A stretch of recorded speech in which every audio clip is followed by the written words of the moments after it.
ഇല്ല, ഉണ്ട്. ആദ്യത്തേതില്ല എനിക്ക്. അത് അമ്പികമർദ്ദം ചിട്ടിയാണ്. ഞാൻ അതിൽ നിന്ന് എഴുതിയെടുത്തതാ. ആണോ? എനിക്ക് ഞാൻ എഴുതിയെടുത്തത് ഇട്ടുതരാം.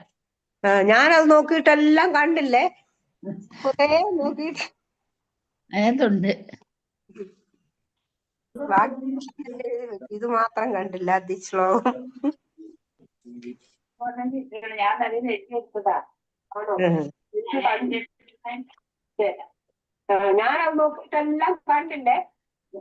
അത് വീണ്ടും വരുന്നോ? അതിനകത്തുണ്ട്. ഇത് മാത്രം കണ്ടില്ല, അതിശ്ലോകം.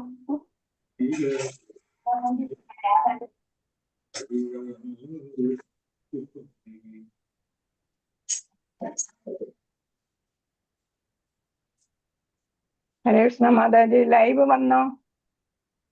വന്നില്ല മാതാജി, വന്നിട്ടുണ്ട് മാതാജി, വന്നിട്ടുണ്ട്. കണ്ടില്ലെന്ന്. ഓം നമോ ഭഗവതേ വാസുദേവായ. ഓം നമോ ഭഗവതേ വാസുദേവായ. ഓം നമോ ഭഗവതേ വാസുദേവായ.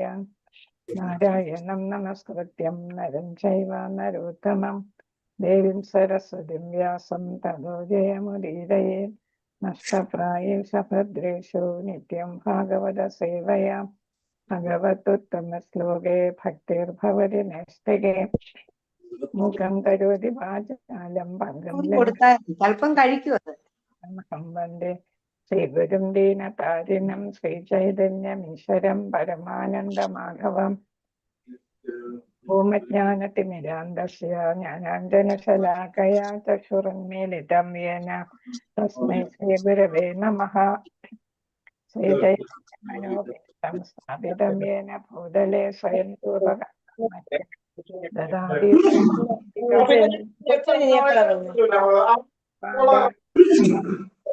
ഭൂതലേ ശ്രീമതേ ജയപതാക സ്വാമിന്നിധി നാമിനെ നമാചാര്യപാദായ നിധായ കൃപപ്രദായിനെ ഗൗരകഥാധാമദായ നഗരഗ്രാമതാരിനെ നമ. ഓം വിഷ്ണുപാദായ കൃഷ്ണപ്രസ്ഥായ ഭൂതലേ ശ്രീമതേ ഭക്തിവേദാന്ത സ്വാമിന്നിധി നാമിനെ നമസ്തേ സരസ്വതേ ദേവേ ഗൗരവാണി പ്രചാരിനെ നിർവിശേഷ ശൂന്യവാദി പാശ്ചാത്യദേശതാരിനെ. ജയ ശ്രീകൃഷ്ണ ചൈതന്യ പ്രഭു നിത്യാനന്ദ ശ്രീ അദ്വൈത ഗദാധര ശ്രീവാസാദി ഗൗര ഭക്തവൃന്ദ. ഹരേ കൃഷ്ണ കൃഷ്ണ കൃഷ്ണ ഹരേ ഹരേ, ഹരേ രാമ രാമ രാമ ഹരേ ഹരേ. ഹരേ കൃഷ്ണ കൃഷ്ണ കൃഷ്ണ ഹരേ ഹരേ, ഹരേ രാമ രാമ രാമ ഹരേ ഹരേ. ഹരേ കൃഷ്ണ കൃഷ്ണ കൃഷ്ണ ഹരേ ഹരേ, ഹരേ രാമ രാമ രാമ ഹരേ ഹരേ.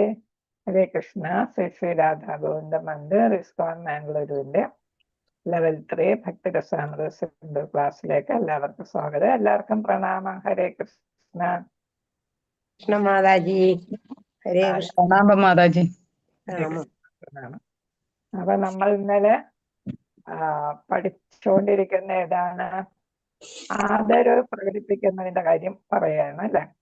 അത് ഏതാണ്? നമ്മൾ ഭാഗവതം എന്ന് പറയുന്നത് വേദശാസ്ത്രങ്ങളുടെ പരിപക്വ ഫലമാണ്. കൽപ്പവൃക്ഷമാകുന്ന വേദശാസ്ത്രങ്ങളുടെ പരിപക്വ ഫലമാണ് ഭഗവാൻ വ്യാസദേവൻ പരിപക്വ അവസ്ഥയിൽ രചിച്ചതുമാണ്.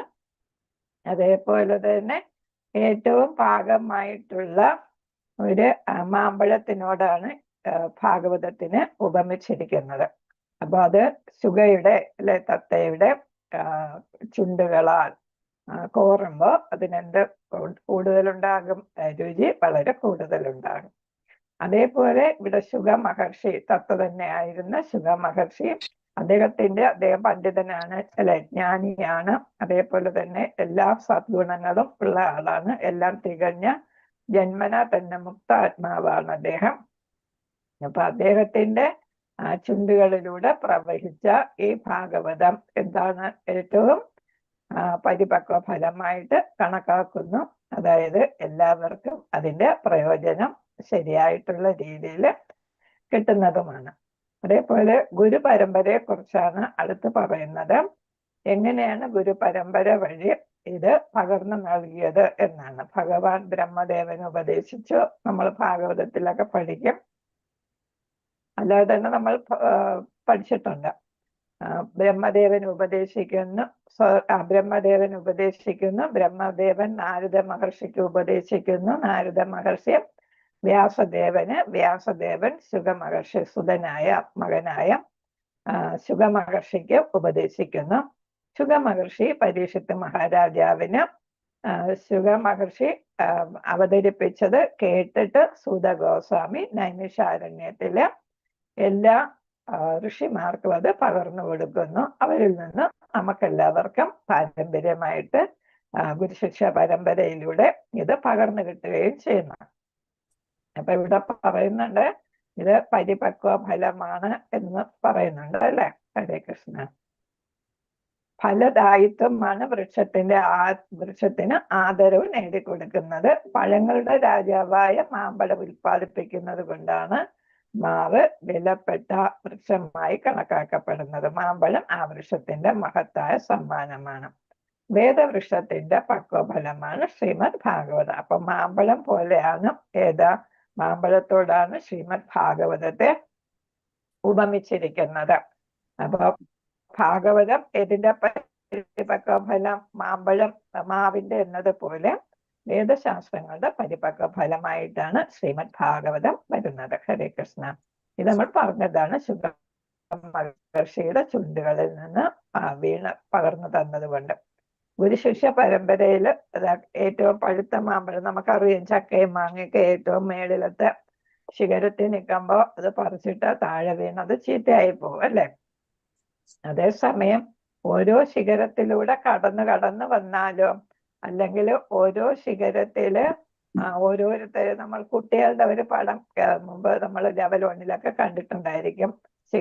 മരത്തിന്റെ പല ശിഖരങ്ങളിൽ കുട്ടികൾ ഇരിക്കുന്നു. ഏറ്റവും മുകളിൽ നിന്ന് മാങ്ങ പറിച്ചിട്ട് എന്ത് ചെയ്യുന്നു, മാമ്പഴം പറിച്ചിട്ട് അടുത്ത കുട്ടിക്ക് കൊടുക്കുന്നു. അടുത്ത കുട്ടി അതിന്റെ താഴെയുള്ള കുട്ടിക്ക്, അങ്ങനെ താഴെ നിൽക്കുന്ന കുട്ടിക്ക് മാമ്പഴം ഒട്ടും ചീത്തയാകാതെ പൊട്ടല് പോലും ഇല്ലാതെ കിട്ടുന്നു. അതേപോലെയാണ് ഏറ്റവും മുകളിൽ നിന്ന് ഭഗവാനിൽ നിന്ന്, ആധ്യാത്മിക ലോകത്തിൽ നിന്ന് വരുന്ന ഭാഗവതം. ഭഗവാൻ തന്നെയാണ് ഭാഗവതം അല്ലേ. അപ്പൊ ഭഗവാനിൽ നിന്ന് പകർന്നു കിട്ടിയ ഭാഗവതം ആരാണ്? ബ്രഹ്മദേവൻ. അടുത്ത ശിഖരമായ ആദ്യത്തെ ശിഖരം ബ്രഹ്മദേവൻ, അടുത്ത ശിഖരം നാരദ മഹർഷി, അടുത്ത ശിഖരം വ്യാസദേവൻ, അടുത്ത ശിഖരം ശുഗദേവ മഹർഷി, അടുത്ത ശിഖരം ആരായിട്ട് വരുന്നു? സൂത ഗോസ്വാമി അല്ലെ.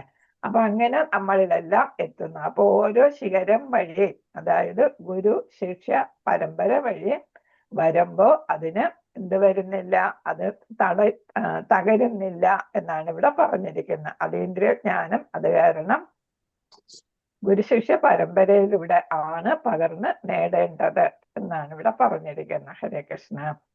അപ്പൊ ജ്ഞാനം നേടേണ്ടത് ശിഷ്യ പരമ്പര സമ്പ്രദായത്തിലൂടെ ആകണം എന്ന് ഭഗവത്ഗീതയും പറയുന്നുണ്ട്. ഇത്തരം വിജ്ഞാനം, ശാസ്ത്രജ്ഞാനം ഉള്ള അധികാരികളിൽ നിന്ന് ശിഷ്യ പരമ്പര ക്രമത്തിൽ നേടിയാല് ശരിയാവും. നമ്മൾ ഭഗവത്ഗീതയില് തദ്വിദ്യ പ്രണിപാതേന എന്നുള്ള ശ്ലോകം അല്ലെ, 4-34 ശ്ലോകം അതാണ് കാണിക്കുന്നത്. ഗുരുവിനെ വേണ്ട വിധത്തിൽ ബഹുമാനിച്ച് വിനീതമായി വിനയപൂർവ്വം ഗുരുവിൽ നിന്ന് സംശയങ്ങളെല്ലാം ചോദിച്ച് ആത്മജ്ഞാനം നേടിയെടുക്കുക എന്നാണ് അവിടെ പറയുന്നത്. അപ്പൊ അതേപോലെയാണ് ഭഗവത്ഗീതയെ പറയുന്ന പോലെയാണ് നമ്മൾ ശരിക്കും ഭാഗവതം ജ്ഞാനിയിൽ നിന്നാണ് പഠിക്കേണ്ടത് എന്നാണ്. അത് ഗുരുശിഷ്യ പരമ്പരയിലൂടെ വരുന്ന വ്യക്തികളിൽ നിന്ന് മാത്രമേ പഠിക്കാവൂ. അടുത്ത് ഭാഗവതം 2 അർത്ഥത്തില് ഭാഗവതം ഉപയോഗിക്കാം. ഭാഗവതം എന്ന വാക്ക് ഉപയോഗിക്കാം എന്നാണ് ഇവിടെ പറയുന്നത്. ഭാഗവതം എന്ന പേരിൽ അറിയപ്പെടുന്ന ആത്മസാക്ഷാത്കാരം സിദ്ധിച്ചവരുടെ മുഖത്ത് നിന്ന് വേണം ഭാഗവതം പഠിക്കാൻ. അപ്പൊ ഭാഗവതം എന്നും ചിലയിടത്ത് കണ്ടിട്ടുണ്ട്. അപ്പൊ ഇവിടെ ഭാഗവതം എന്നാണ് പറയുന്നത്. ഒരേ വാക്ക് 2 അർത്ഥത്തിൽ ഉപയോഗിക്കുന്നുണ്ട് എന്നാണ്. അപ്പൊ ആരാണ് ഭാഗവതം എന്നിവിടെ പറഞ്ഞിരിക്കുന്നത്? ആത്മസാക്ഷാത്കാരം സിദ്ധിച്ച വ്യക്തികളാണ് യഥാർത്ഥത്തിൽ ഏതാണ് ഉന്നത ആത്മീയ തലത്തിലെത്തിയവർ അവരിൽ നിന്നാണ് പഠിക്കേണ്ടതെന്നാണ് ചൈതന്യ മഹാപ്രഭു. ഭാഗവതം എന്നാൽ ഭഗവാനുമായി ബന്ധപ്പെട്ടത് എന്നർത്ഥം. അതുകൊണ്ട് ഭക്തനെ ചിലപ്പോൾ ഭാഗവതമെന്ന് പറയാറുണ്ട്.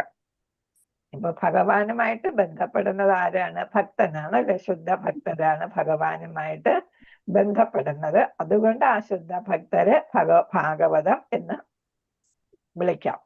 ഭഗവാനിൽ ഭക്തിയുടെ സേവനവുമായി ബന്ധപ്പെട്ട ഗ്രന്ഥത്തിനും ഭാഗവതം എന്നാണ് പേര്.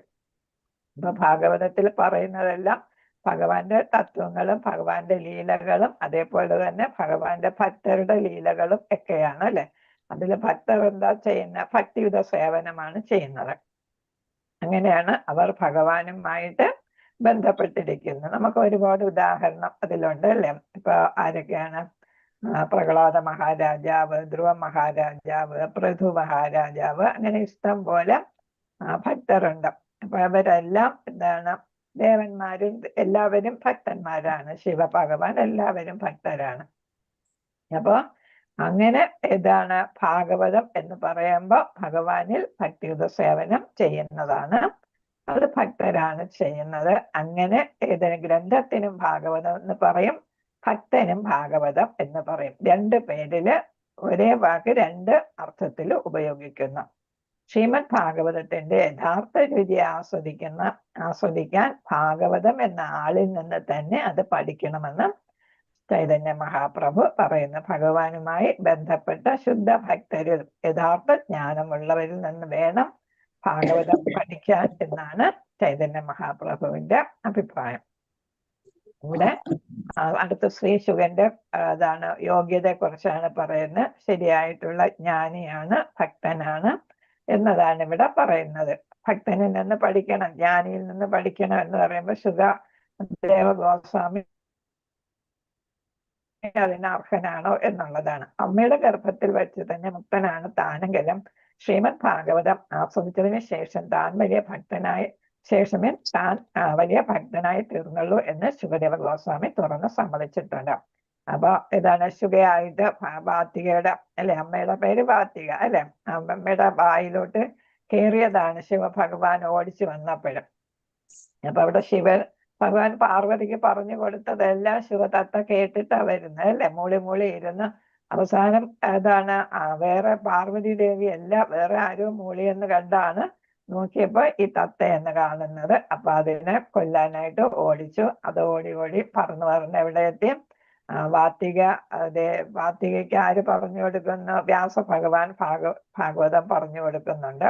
അപ്പൊ അത് വാപൊളിച്ചിരുന്ന് കേട്ടോണ്ടിരിക്കുകയായിരുന്നു. അപ്പൊ ഉള്ളിലോട്ട് കയറി അങ്ങനെ ഗർഭപാത്രത്തിൽ പോയി കുഞ്ഞായിട്ട് മാറിയതാണ്. അപ്പൊ അങ്ങനെ ജനിക്കും മുമ്പ് തന്നെ ഭാഗവതം രണ്ടുപേരിൽ നിന്ന് കേട്ട് കഴിയുന്നുണ്ട് അല്ലെ. പിന്നെ വ്യാസദേവനും പറഞ്ഞു കൊടുക്കുന്നുണ്ട്. അപ്പൊ അങ്ങനെ ജനിച്ചതിന് ശേഷം അപ്പൊ ശ്രീമദ് ഭാഗവതം വ്യാസദേവൻ പറഞ്ഞു കൊടുത്ത് ആസ്വദിച്ചതിന് ശേഷമാണ് ഞാൻ വലിയ ഭക്തനായി തീർന്നുള്ളൂ. അപ്പൊ അത് ശ്രവണത്തിന്റെ പ്രാധാന്യത്തെ കുറിച്ചാണ് അവിടെ പറയുന്നത്. നമ്മളും അതുപോലെ ഭാഗവതം നന്നായിട്ട് ശ്രവിക്കണം എന്നാണ് ഇവിടെ ഉദ്ദേശിക്കുന്നത്. അതിന് കൃഷ്ണാവബോധത്തിൽ പുരോഗതി നേടാൻ ആഗ്രഹിക്കുന്നയാൾ ശ്രീമദ് ഭാഗവതത്തിന്റെ ഭാഗവതത്തിന്റെ അടുത്ത വാക്ക് എന്താണ്? സാരാംശം. സാരാംശം തക്ക അധികാരികളായ ഭക്തന്മാരുമായിട്ടുള്ള സംവാദത്തിലൂടെ വേണം ഗ്രഹിക്കാൻ. ഇവിടെ സംവാദം എന്നാണ് പറയുന്നത് അല്ലെ. അപ്പൊ ചോദ്യ ഉത്തരങ്ങളാണ് സംവാദം എന്ന് പറയുന്നത്. അല്ലാതെ ഒരാളിങ്ങനെ പറയുന്നു ബാക്കിയുള്ളവര് കേൾക്കുന്നു എന്നതല്ല.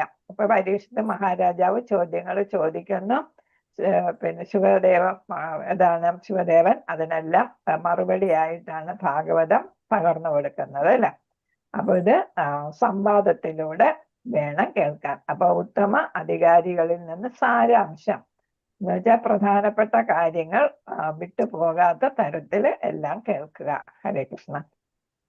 അടുത്തത് നമ്മൾ അടുത്ത നമ്പറിലോട്ട് പോവുകയാണ്. ഭക്തിയുടെ ഉന്നത ശ്രേണിയിലുള്ള ഭക്തന്മാരുമായിട്ടുള്ള സമ്പർക്കമാണ് അടുത്ത 64 എണ്ണത്തില് അടുത്തതായിട്ട് വരുന്നത്. സൂത ഗോസ്വാമിയുടെ അതെന്തൊക്കെയാണ്, ആരുമായിട്ടൊക്കെയാണ് സൂത ഗോസ്വാമിയുടെ പ്രാധാന്യത്തെ കുറിച്ച് ഇവിടെ പറയുന്നുണ്ട്. സാന്നിധ്യത്തിൽ നൈമിഷാരണ്യത്തിൽ കൂടിയ ശുദ്ധ ഭക്തന്മാരുടെ, അപ്പൊ അവിടെ ശ്രദ്ധിക്കണം, ശുദ്ധ ഭക്തന്മാരെന്നാണ്. പരിഷത്തിൽ വെച്ച് എന്ന് വെച്ചാല് അവർ കൂടിയിരിക്കുന്ന ഒരു പ്രത്യേക കാര്യസാധ്യത്തിന് വേണ്ടിയാണ് അല്ലെ, യജ്ഞം നടത്താൻ വേണ്ടിയിട്ടാണ് അല്ലെ അവർ കൂടിയത്. അപ്പൊ അവിടെയാണ് ആരെത്തിയത്? സുത ഗോസ്വാമി എത്തിയതും ഭാഗവതം അവർക്ക് പകർന്നു കൊടുത്തത്. ആ പരിഷത്തിൽ വെച്ച് ശ്രീമദ് ഭാഗവത ചർച്ചയുടെ പ്രാധാന്യം ശൗനക മുനി വിശദീകരിച്ചു. അപ്പൊ ഇത് കേൾക്കേണ്ടതിന്റെ പ്രാധാന്യം ഋഷിമാരുടെ ഇതാണ് നേതാവായ ശൗനക മുനി വിശദീകരിക്കുകയാണ്. ഭക്തന്മാരുമായി ഒരു നിമിഷമെങ്കിലും ബന്ധപ്പെടാൻ ഭാഗ്യം സിദ്ധിച്ചവർക്ക് ആ ഒരു നിമിഷം അങ്ങേറ്റം വിലപ്പെട്ടതാണ്. അപ്പൊ ഈ സത്സംഗത്തിന്റെ പ്രാധാന്യം കൂടെ എടുത്ത് പറയുകയാണ്.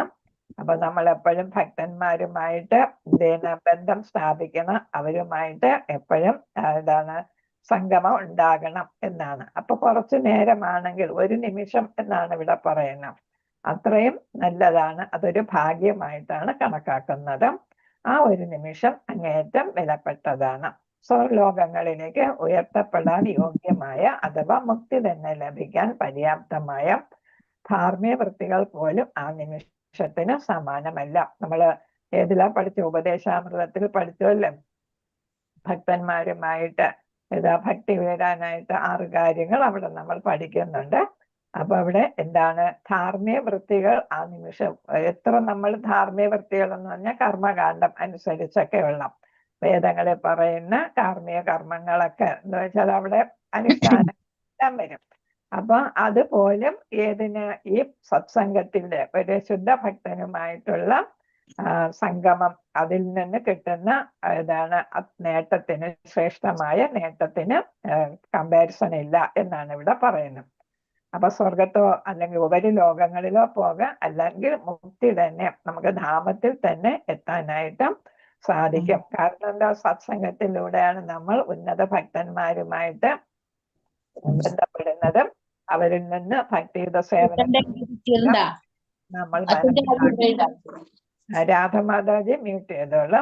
അപ്പൊ മനസ്സിലാക്കുന്നത് എല്ലാം ഏതിൽ നിന്നാണ്? ഈ സത്സംഗത്തില് ഉന്നത അധികാരിയോ അല്ലെങ്കിൽ മധ്യമാധികാരി, ഉന്നതാധികാരിയുമായിട്ട് അടുക്കുന്നതാണ് ഏറ്റവും നല്ലത്. അപ്പൊ നമുക്ക് അത്രത്തോളം മുക്തിയോടും ഭഗവാനുമായിട്ട് അടുക്കാനായിട്ട്, മുക്തി ശുദ്ധ ഭക്തർ ആഗ്രഹിക്കത്തില്ല, വേണമെങ്കിൽ മുക്തി അല്ലെങ്കിലും ഉന്നത ലോകങ്ങളിൽ എത്താം എന്നാണ് പറയുന്നത്. പിന്നെ ഏതാണ്? ഭാഗവതവുമായി ബന്ധപ്പെടുന്നവർ പിന്നീട് സ്വർഗം, പിന്നെ നിർവൈക്യവാദികൾ കാംക്ഷിക്കുന്ന മുക്തിയോ ആഗ്രഹിക്കത്തില്ല. ശുദ്ധ ഭക്തർ ഒരിക്കലും മുക്തി ആഗ്രഹിക്കത്തില്ല അല്ലെ, അവർക്ക് ഭക്തിയുടെ സേവനം ചെയ്താൽ മാത്രം മതി എന്ന് അവർ പറയുന്നത്. അപ്പോൾ ശുദ്ധ ഭക്തന്മാരുമായുള്ള സമ്പർക്കം സർവതരത്തിലുള്ള ഭൗതിക സുഖങ്ങളെക്കാളും ഉപരിയായ മൂല്യവത്താണ്. ഇപ്പൊ ഭൗതിക ജീവിക്കുന്ന നമ്മൾക്ക് ഉത്തമ ഭക്തനുമായിട്ടുള്ള അടുപ്പം എന്തിനിടയാക്കുന്നു? ഭൗതികതയിൽ നിന്നുള്ള ഒരു മോചനത്തിനും ഭൗതിക സുഖങ്ങളൊന്നും നമുക്ക് വേണ്ട എന്ന് പറയാനുള്ള ഒരവസ്ഥയിലോട്ട് എത്തുന്നു. നമുക്ക് മുക്തി പോലും വേണ്ട എന്ന് നമ്മൾ ആഗ്രഹിക്കും. കാരണം എന്താ? അവരൊന്നും മുക്തി ആഗ്രഹിക്കുന്നവരല്ല. അപ്പൊ അവരുമായിട്ട് അടുക്കുമ്പോൾ നമുക്ക് അത്രത്തോളം നമുക്ക് മാറ്റങ്ങൾ നമ്മളിലുണ്ടാകും. അങ്ങനെ ആധ്യാത്മികതയില് ഉയരാനായിട്ട് നമുക്ക് സാധിക്കും. അടുത്ത നമ്പറാണ് ഭഗവാന്റെ തിരുനാമം ഉരുവിടുന്നതിന്റെ, ജപിക്കുന്നതിന്റെ പ്രാധാന്യത്തെ കുറിച്ച്.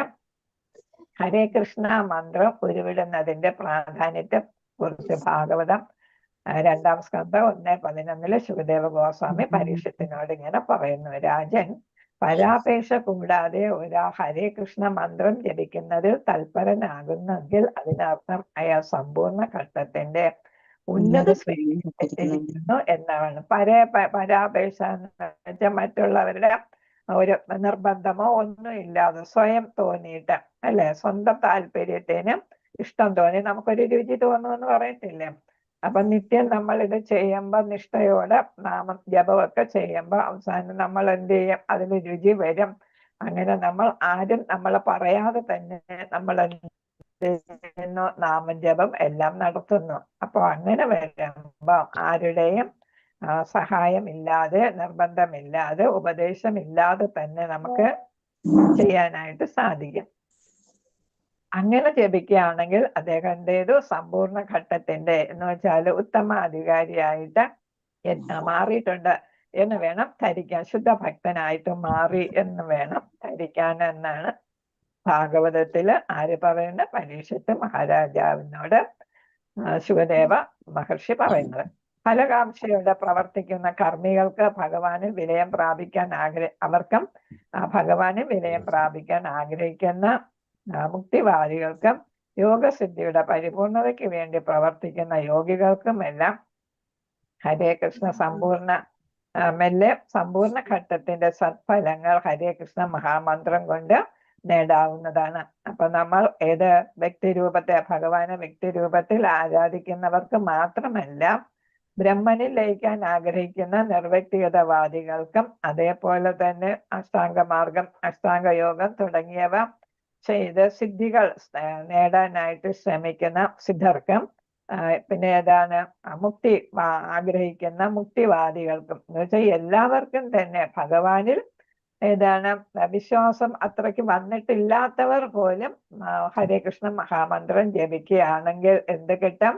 അവർക്ക് സമ്പൂർണ്ണ ഘട്ടത്തിന്റെ ഫലങ്ങൾ കിട്ടും, സത്ഫലങ്ങൾ എന്ന് വെച്ചാൽ അവർക്ക് ഉന്നത തലത്തിൽ ആധ്യാത്മികതയിൽ എത്താനായിട്ട് അവർക്ക് സാധിക്കും. അപ്പൊ ആര് ആണെങ്കിലും എന്ത് ചെയ്താൽ മതി? ഹരേ കൃഷ്ണ മഹാമന്ത്രം സ്വന്തം ഇഷ്ടപ്രകാരം അല്ലെ, സ്വന്തം രുചിയില് അല്ലെ, രുചിയോടെ എന്ന് വെച്ചാൽ അത് ജപിക്കാനുള്ള രുചി വന്നു കഴിഞ്ഞ് അങ്ങനെ ജപിക്കുകയാണെങ്കിൽ അവർക്ക് ഫലം കാക്ഷിക്കുന്ന ചെയ്ത കർമ്മികൾക്കും കർമ്മികൾക്കും അതേപോലെ തന്നെ ജ്ഞാനമാർഗം ഫോളോ ചെയ്യുന്നവർക്കും മുക്തിവാദികൾക്കും എല്ലാവർക്കും ഹരേ കൃഷ്ണ മന്ത്രം ജപിക്കുന്നതിന്റെ സത്ഫലങ്ങൾ ലഭിക്കും. അവർക്കെല്ലാം ഭക്തിയിൽ ഉയരാനായിട്ട് സാധിക്കും എന്നാണ്. നിർണീതം അതായത് മുൻകൂട്ടി പെട്ടതെന്നാണ് ശുകദേവൻ ഉപയോഗിക്കുന്ന പദം. ശുകദേവൻ മുക്താത്മാവാണ്. നിഗമനാത്മക അല്ലാത്ത ഒന്നും അദ്ദേഹം അംഗീകരിക്കില്ല. അപ്പൊ മുൻകൂട്ടി തീരുമാനിക്കാത്ത കാര്യങ്ങളാണ്. ഇപ്പൊ ഈ പറഞ്ഞവരെല്ലാം ഒന്നും മുൻകൂട്ടി തീരുമാനിച്ചവരല്ല അല്ലെ. മഹാമന്ത്രം ജപിച്ചവർക്ക് എന്ത് ചെയ്യാൻ സാധിക്കുന്നു എന്നാണ് പറയുന്നത്? അവർക്കെല്ലാം ആധ്യാത്മികതയിൽ ഉയരാനായിട്ട് സാധിക്കും. പിന്നെ ഇവിടെ ശുകദേവ മഹർഷിയും അദ്ദേഹത്തിന്റെ മേന്മ പറയുന്നത് അദ്ദേഹം ജന്മനാ തന്നെ മുക്താത്മാവാണ്. എന്നാലും എന്താണ് അദ്ദേഹം ആ കാര്യകാരണങ്ങളെല്ലാം മനസ്സിലാക്കി അത് ശരിയോ തെറ്റോ എന്നൊക്കെ മനസ്സിലാക്കി അതാണ് നിഗമാത്മകം എന്ന് പറയുന്നത്, നിഗമനത്തിൽ എത്തിച്ചേരുന്നത്. അപ്പം തെളിവുകളുടെ അടിസ്ഥാനത്തിൽ നമ്മൾ ഒരു കൺക്ലൂഷനിൽ ചേരുമ്പോഴാണ് വിലയിരുത്തൽ നടത്തുമ്പോഴാണ് നിഗമനം എന്ന് പറയുന്നത്.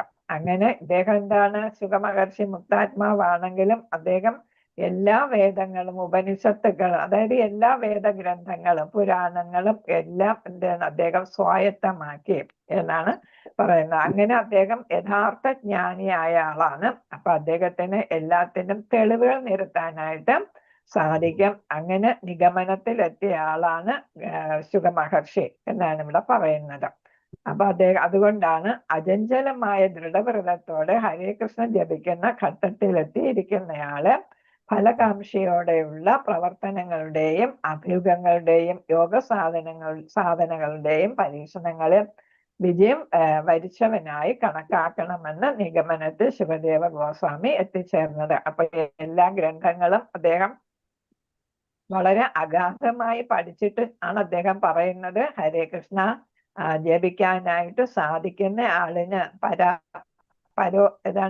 മറ്റുള്ളവരുടെ തള്ളലില്ലാതെ അല്ലെ, ആരും ഉപദേശിക്കാതെ തന്നെ സ്വയം ഹരേ കൃഷ്ണ മഹാമന്ത്രം ജപിക്കാനായിട്ട് സാധിക്കുന്ന ഘട്ടത്തിലെത്തിയവർക്ക് എന്താണ് അവർക്ക് എന്ത് സാധിക്കാം? എല്ലാ യോഗ സാധനകളെയും അതിനെല്ലാം കവച്ചു വെക്കാനായിട്ട് അതൊക്കെ അതീതമായിട്ടുള്ള ആ സ്ഥാനത്ത് എത്താനായിട്ട് അവർക്ക് സാധിക്കും. ഫലകാംക്ഷയോടെയുള്ള പ്രവർത്തനങ്ങൾ, അഭ്യൂഹങ്ങള്, യോഗ സാധനകള് ഇതിൽ നിന്നെല്ലാം അദ്ദേഹം അവരെന്ത് ചെയ്യുന്നു? വിജയം വരിച്ചു എന്നൊക്കെ അതൊന്ന് അതിനേക്കാളെല്ലാം ഉപരിയാണ് ഹരേ കൃഷ്ണ മഹാമന്ത്ര ജപത്തിന്റെ ഫലം എന്നാണ് ഇവിടെ പറയുന്നത്. അപ്പൊ മറ്റതൊന്നും ആവശ്യമില്ല. ജ്ഞാന കാണ്ഡമോ അല്ലെങ്കിൽ യോഗകാന്ഡമോ അല്ലെങ്കിൽ ഏതാണ് കർമ്മകാന്ഡമോ ഒന്നും ആവശ്യമില്ല. ഏത് മാത്രം മതി? ഹരേ കൃഷ്ണ മഹാമന്ത്രം ഭക്തിയോടെ ജപിക്കുക മാത്രം മതി. അതില് രുചിയോടെ ജപിക്കുക മാത്രം മതി. അദ്ദേഹത്തിന് ആധ്യാത്മിക തലത്തിൽ പെട്ടെന്ന് തന്നെ എത്തിച്ചേരാനായിട്ട് സാധിക്കും. ആദ്യ പുരാണത്തിൽ കൃഷ്ണനും ഇതേ കാര്യം പറയുന്നുണ്ട്. അർജുനനോട് ഉപദേശിക്കുമ്പോൾ പറയുന്നതാണ്, എന്റെ സർവാതിശയായ നാമം ജപിക്കുന്നവൻ സദാ ഞാനുമായി ബന്ധപ്പെടുന്നവനായി കണക്കാക്കപ്പെടുന്നു. അങ്ങനെയുള്ള ഭക്തന് എളുപ്പത്തിൽ എന്നെ വിലയ്ക്ക് വാങ്ങാം. അപ്പൊ യഥാർത്ഥ ഭക്തന് എന്ത് ചെയ്യാൻ സാധിക്കും? ഭക്തന്റെ ഇതാണ് ഭക്തന്റെ ഭക്തനായിട്ട് ഭഗവാൻ മാറുന്നു എന്ന് വെച്ചാൽ ഭക്തനെ ആർക്കിഷ്ടം? ഭഗവാൻ ഭക്തവത്സലനാണ് അല്ലെ. അപ്പൊ ഭക്തനെയാണ് ഏറ്റവും ഇഷ്ടം. നമ്മൾ അംബരീഷ് മഹാരാജാവിന്റെ കാര്യം അറിയാം അല്ലെ, ഭക്തനായിരുന്നു, യഥാർത്ഥ ഭക്തനായ. അപ്പം ദുർവാസ മുനി അങ്ങ് എന്ത് ഭഗവാനാണ് എന്ന് ചോദിച്ചപ്പോ പറഞ്ഞ ഹൃദയം ഇല്ലേ എന്നൊക്കെ ചോദിച്ചപ്പോ പറഞ്ഞെന്താ, എന്റെ ഹൃദയം എന്റെ ഭക്തന്റെ കയ്യിലാണ് എന്നാണ് പറഞ്ഞത് അല്ലെ. അപ്പൊ എന്താണ്, ഭഗവാന് നാമം ഭക്തിയുടെ സേവനം ചെയ്യുന്നത്. അതിൽ പ്രധാന ശ്രവണമാണ് അല്ലെ, കീർത്തനവും ശ്രവണമാണ്, നാമം ജപിക്കുന്ന ആളാണ്, നാമജപമാണ്. അപ്പൊ ആ ആള് സദാ ഞാനുമായി ബന്ധപ്പെടുന്നവനായി കണക്കാക്കപ്പെടുന്നു എന്നാണ്. അപ്പൊ അദ്ദേഹത്തിന് ആ ഭക്തന്റെ ഏതാണ്, ഭക്തൻ ഭഗവാനെ വിലക്കെടുക്കുന്നു എന്നാണ് പറയുന്നത്. അതായത് ഭഗവാൻ ആ ഭക്തൻ ആഗ്രഹിക്കുന്നത് എന്തും ചെയ്യും. അനേക ജന്മം വാസുദേവനെ ആരാധിച്ചിട്ടുള്ള ഒരുവന്റെ ചുണ്ടുകളിൽ മാത്രമേ ഹരേ കൃഷ്ണ മഹാമന്ത്രത്തിന്റെ സാന്നിധ്യം ഉണ്ടാകൂ. ആർക്കാണ് സാധിക്കുക അല്ലെ? ഹരേ കൃഷ്ണ മഹാമന്ത്രം എപ്പോഴും ജപിക്കാനായിട്ട് സാധിക്കുക ആർക്കാണ്? അപ്പൊ എന്താണ് പറയുന്നത്? അനേക ജന്മം വാസുദേവനെ ആരാധിച്ചിട്ടുള്ള ഒരുവന്റെ ചുണ്ടുകളിൽ. നമ്മൾ പറയുന്നുണ്ട് ബ്രഹ്മദേവന്റെ അവതാരമാണ് ഹരിദാസ് ഠാക്കൂർ അല്ലെ എന്ന് പറയുന്നുണ്ട്. അപ്പൊ ബ്രഹ്മദേവൻ ഏതാണ് ഒരു ഭൗതിക ലോകത്ത് ഹരിദാസ് ഠാക്കൂറായിട്ട് ജനിക്കേണ്ടി വന്നു എന്നാണ് പറയുന്നത്. അപ്പൊ ആ ഹരിദാസ് ഠാക്കൂർ ഒരു ദിവസം 3 ലക്ഷത്തിലധികം പ്രാവശ്യം നാമം ജപിക്കുന്നു എന്നാണ്, ഹരേ കൃഷ്ണ മന്ത്രം ജപിക്കുന്നു. അപ്പൊ അതെന്തുകൊണ്ട് സാധിക്കുന്നു? അദ്ദേഹം ബ്രഹ്മാവായിരുന്നപ്പോ ആരുടെ ഭക്തനാണ്? ഭഗവാന്റെ ഉത്തമ ഭക്തനായിരുന്നു അല്ലെ. അതുകൊണ്ടാണ് അദ്ദേഹത്തിന്റെ ചുണ്ടിൽ, അദ്ദേഹം ഇവിടെ ഭൗതിക ലോകത്ത് ജനിച്ചത് മുസ്ലിമായിട്ടാണ് അല്ലെ. ചൈതന്യ മഹാപ്രഭുവാണ് ഹരിദാസ് ഠാക്കൂർ എന്നുള്ള നാമമൊക്കെ നൽകിയത് ഒക്കെ. അപ്പൊ അദ്ദേഹം ആരായിട്ട് മാറി? പരമഭക്തനായിട്ട് മാറി. ഇത്രയും പ്രാവശ്യം ഹരേ കൃഷ്ണ മഹാമന്ത്രം ജപിക്കാനായിട്ട് അദ്ദേഹത്തിന് സാധിച്ചു. അപ്പൊ അദ്ദേഹം മുൻ ജന്മത്തില് എന്താണ് ജപിച്ച് അല്ലെങ്കിൽ ഭഗവാന്റെ യഥാർത്ഥ ഭക്തനായിരുന്നത് കൊണ്ടാണ് അദ്ദേഹത്തിന് അത് സാധിച്ചത് എന്നാണ് പത്മപുരാണത്തില് ഇതാണ് പറയുന്നത്. ഭഗവാനും അദ്ദേഹത്തിന്റെ തിരുനാമവും തമ്മിൽ ഏതൊരു ഭേദവുമില്ല. അപ്പൊ ഭഗവാൻ തന്നെയാണ് നാമം, ഭഗവാൻ തന്നെയാണ് ഭാഗവതം എന്ന് പറയുന്നത് പോലെ ഭഗവാൻ തന്നെയാണ് നാമം അല്ലെ. ഭഗവാന്റെ ഗുണങ്ങൾ, നാമം, ഇതൊന്നും തമ്മില് വ്യത്യാസമില്ല. അർച്ചാമൂർത്തി ഇതൊന്നും തമ്മില് വ്യത്യാസമില്ല എന്നാണ്. അങ്ങനെ ഇരിക്കെ, വ്യത്യാസമില്ല എന്നിരിക്കെ ഏതാണ് നാമവും ഭഗവാനും തമ്മിൽ വ്യത്യാസമില്ല എന്നിരിക്കെ പരിപൂർണതയിലും വിശുദ്ധിയിലും അനശ്വരതയിലും തിരുനാമം ഭഗവാനെ പോലെ തന്നെ മികവുറ്റതായിരിക്കും. അപ്പൊ എങ്ങനെ എന്താണ്? വിശുദ്ധിയിലും അനശ്വരതയിലും തിരുനാമം. അപ്പൊ നാമം എന്താണ്? അനശ്വരമാണ്, വിശുദ്ധമാണ്, പരിപൂർണമാണ് അല്ലെ, കംപ്ലീറ്റ് ആണ് അല്ലെ, പൂർണ്ണതയുള്ളതാണ്. ഹരേ കൃഷ്ണ മഹാമന്ത്രം പൂർണ്ണതയുള്ളതാണ്, വിശുദ്ധമായതാണ്, പ്യുവർ ആണ്. പിന്നെ ഏതാണ്? അത് ശാശ്വതത്വമുള്ളതാണ് അല്ലെ. അതിന് മരണമില്ല. തിരുനാമം ഭഗവാനെ പോലെ തന്നെ അങ്ങനെ മികവുറ്റതാണ്. ഭഗവാനെ പോലെ ഭഗവാനേ ഉള്ളൂ അല്ലെ. അത് പോലെ തന്നെയാണ് ഭഗവാന്റെ നാമങ്ങളും ഭഗവാൻ തന്നെയാണ്. തിരുനാമം കേവലം ഒരു ഭൗതിക കമ്പനമല്ല, അതിന് ഒരുവിധ ഭൗതിക മാലിന്യവും ഇല്ല എന്ന് പത്മപുരാണം തുടരുന്നു. ഇന്ദ്രിയങ്ങളെ പവിത്രീകരിക്കാത്ത ഒരാൾക്കും തെറ്റുകുറ്റങ്ങൾ കൂടാതെ തിരുനാമം ജപിക്കാനാവില്ല. എന്നാൽ ഈ ജപ സമ്പ്രദായം സ്വീകരിക്കുന്നവന് സ്വയം പവിത്രീകരിക്കാൻ അവസരം ലഭിക്കും. ഇതോടെ അയാൾക്ക് എന്താണ്? തെറ്റില്ലാത്ത രീതിയിൽ ജപിക്കാനാവുകയും ചെയ്യും. അപ്പൊ ഇവിടെ പറയുന്ന എന്താണ്? നമ്മുടെ ഇന്ദ്രിയങ്ങളെല്ലാം അല്ലെ ശുദ്ധമായിരിക്കണം. കർമ്മേന്ദ്രിയങ്ങളും ജ്ഞാനേന്ദ്രിയങ്ങളും എല്ലാം ഭഗവാനിൽ അർപ്പിക്കണം എന്നാണ് പറയുന്നത്. അപ്പൊ നമുക്ക് ഭൗതികമായിട്ടുള്ള ചിന്തകൾ ഉണ്ടെങ്കിൽ നമുക്ക് എന്ത് സാധിക്കത്തില്ല?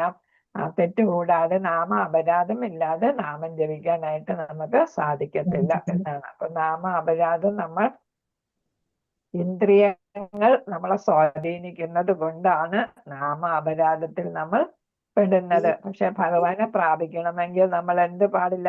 അപരാധം ഇല്ലാതെ നാമം ജപിക്കണമെന്നാണ് പറയുന്നത് അല്ലെ. അപ്പൊ നമ്മൾ ജപിച്ച് എന്ത് ചെയ്യുന്നു? സ്വയം പവിത്രീകരിക്കാനായിട്ട് നമുക്ക് സാധിക്കും. അപ്പൊ അപരാധം ഇല്ലാതെ ജപിക്കാൻ പറ്റുന്നില്ല എന്ന് വെച്ച് നമ്മൾ നാമം ജപിക്കാതിരിക്കരുത്. പിന്നെ എന്ത് ചെയ്യണം? ജപം എന്തിനിടയാക്കും? സ്വയം പവിത്രീകരിക്കാനായിട്ട് ഇടയാക്കും അല്ലെ. അപ്പൊ അങ്ങനെ നമുക്ക് നാമജപം അപരാധമില്ലാതെ ജപിക്കാനായിട്ട് സാധിക്കും. നമ്മൾ പ്യുവറായിട്ട് മാറുമ്പം മനസ്സും അല്ലെ ശരീരവും ആസക്തി ഇല്ലാതെ വരുമ്പോ, ഭൗതിക ആസക്തി ഇല്ലാതെ വരുമ്പോ നമുക്ക് നാമം ശുദ്ധമായിട്ട് നാമം ജപിക്കാനായിട്ട് സാധിക്കും, അപരാധമില്ലാതെ. അതിന് ഹൃദയ മാലിന്യങ്ങൾ അകറ്റി ശുദ്ധീകരിക്കുന്നതിന് എന്ത് നമ്മൾ ജപിക്കണം? ഹരേ കൃഷ്ണ മന്ത്രം ജപിക്കണമെന്നാണ് ചൈതന്യ മഹാപ്രഭുവിന്റെ നിർദ്ദേശം. അപ്പൊ കലികാല യജ്ഞം തന്നെ എന്താണ്? ഹരേ കൃഷ്ണ മഹാമന്ത്രമാണ് അല്ലെ. അപ്പൊ ചൈതന്യ മഹാപ്രഭു പറയുന്നത് ഹൃദയത്തിലെ മാലിന്യങ്ങൾ, അതായത് നമ്മുടെ എന്താണ് ഇന്ദ്രിയ അനുഭൂതികളെല്ലാം മാറ്റാനായിട്ട്, ഇന്ദ്രിയ സുഖങ്ങളും ആഗ്രഹങ്ങളും ഒക്കെ ഭൗതികമായിട്ടുള്ള എല്ലാ ആഗ്രഹങ്ങളും മാറ്റാനായിട്ട് ഹരേ കൃഷ്ണ മഹാമന്ത്രം ജപിക്കുക. ഹൃദയശുദ്ധമാകുമ്പോഴേ തിരുനാമത്തിന്റെ പ്രാധാന്യം ബോധ്യമാകും. നമുക്കറിയാം, നമ്മൾ ജപിച്ചുകൊണ്ടിരിക്കുമ്പോൾ നമ്മുടെ മനസ്സ് ഓടുമല്ലേ. ഓരോരിടത്ത് നമ്മൾ വിചാരിച്ചിരിക്കാത്ത സ്ഥലങ്ങളിലൊക്കെ മനസ്സ് ഓടും. ഹൃദയം എന്ന് പറയുമ്പോൾ മനസ്സായിട്ട് എടുക്കാം. അപ്പൊ ഓടും അല്ലെ. അപ്പൊ അത് എന്താണ്? ഭൗതികതയിൽ നിന്ന് നമ്മൾ മാറിയാല് ആഗ്രഹങ്ങളെ നമുക്ക് നിയന്ത്രിക്കാൻ സാധിക്കുമ്പോഴാണ് നമുക്ക് എന്ത് സാധിക്കുക? ഹൃദയം ശുദ്ധമാക്കി അല്ലെ ഭഗവാന്റെ നാമം ജപിച്ച് ഭൗതികമായിട്ടുള്ള ആസക്തി ഇല്ലാതെ ഭഗവാനോട് ആസക്തി കൂടി വരുമ്പോഴാണ് നാമജപം ശരിയായിട്ട് വരിക. അല്ലാത്തവർക്ക് ഹരേ കൃഷ്ണ മന്ത്രത്തിന്റെ അതീന്ദ്രിയ ഫലം ലഭിക്കില്ല. അപ്പോൾ അപരാധം ഇല്ലാതെ ഹൃദയത്തിൽ ചൊല്ലി ഹൃദയ മാലിന്യങ്ങൾ മാറ്റുമ്പോഴായിരിക്കും നമുക്ക് യഥാർത്ഥത്തിൽ നമ്മുടെ ലക്ഷ്യം, കൃഷ്ണ പ്രേമം എന്ന് പറയുന്ന ലക്ഷ്യം നമുക്ക് ആർജിക്കാൻ സാധിക്കുക. അതിനാൽ ഭഗവാന്റെ നേരെയുള്ള സേവന മനോഭാവത്തെ പ്രോത്സാഹിപ്പിക്കേണ്ടത് ആണ്. തെറ്റുകൂടാതെ ജപിക്കാനായിട്ട് ഇത് സഹായിക്കുക. അപ്പൊ നമ്മൾ സേവനം ചെയ്താലാണ് നമുക്ക് എന്ത് സാധിക്കുക എന്നാണ് ഇവിടെ പറയുന്നത്. ജപത്തിന് രുചി വരികയും ഹൃദയ മാലിന്യങ്ങളില്ലാതെ ജപിക്കാൻ സാധിക്കുന്നതും പിന്നെ അതേപോലെ തെറ്റുകൂടാതെ ജപിക്കാനായിട്ട് സാധിക്കുന്നത്. ഹരേ കൃഷ്ണ. അപ്പൊ നമ്മൾ സേവ ചെയ്യണം എന്നുള്ളത്, നമുക്കാവുന്ന തരത്തിലുള്ള സേവകൾ ചെയ്യാം. അടുത്ത് ഏതാണ്? മധുരാവാസം. നമ്മൾ പുണ്യസ്ഥലങ്ങളിൽ വസിക്കണം എന്നുള്ളതിൽ ഏറ്റവും പ്രധാനം മധുരയാണ്. ഭഗവാന്റെ ജന്മസ്ഥലമാണ് അല്ലെ. ഹൃദയ മാലിന്യങ്ങൾ അകറ്റി ശുദ്ധീകരിക്കുന്നതിന് എല്ലാവരും ഹരേ കൃഷ്ണ മന്ത്രം ജപിക്കണമെന്ന് മഹാപ്രഭു പറയുന്നുണ്ട്. ഹൃദയം ശുദ്ധ അത് ഇവിടെ സേവന മനോഭാവത്തെ പ്രോത്സാഹിപ്പിക്കേണ്ടതാണ് പറഞ്ഞത്. റെപ്പറ്റീഷനാണ്.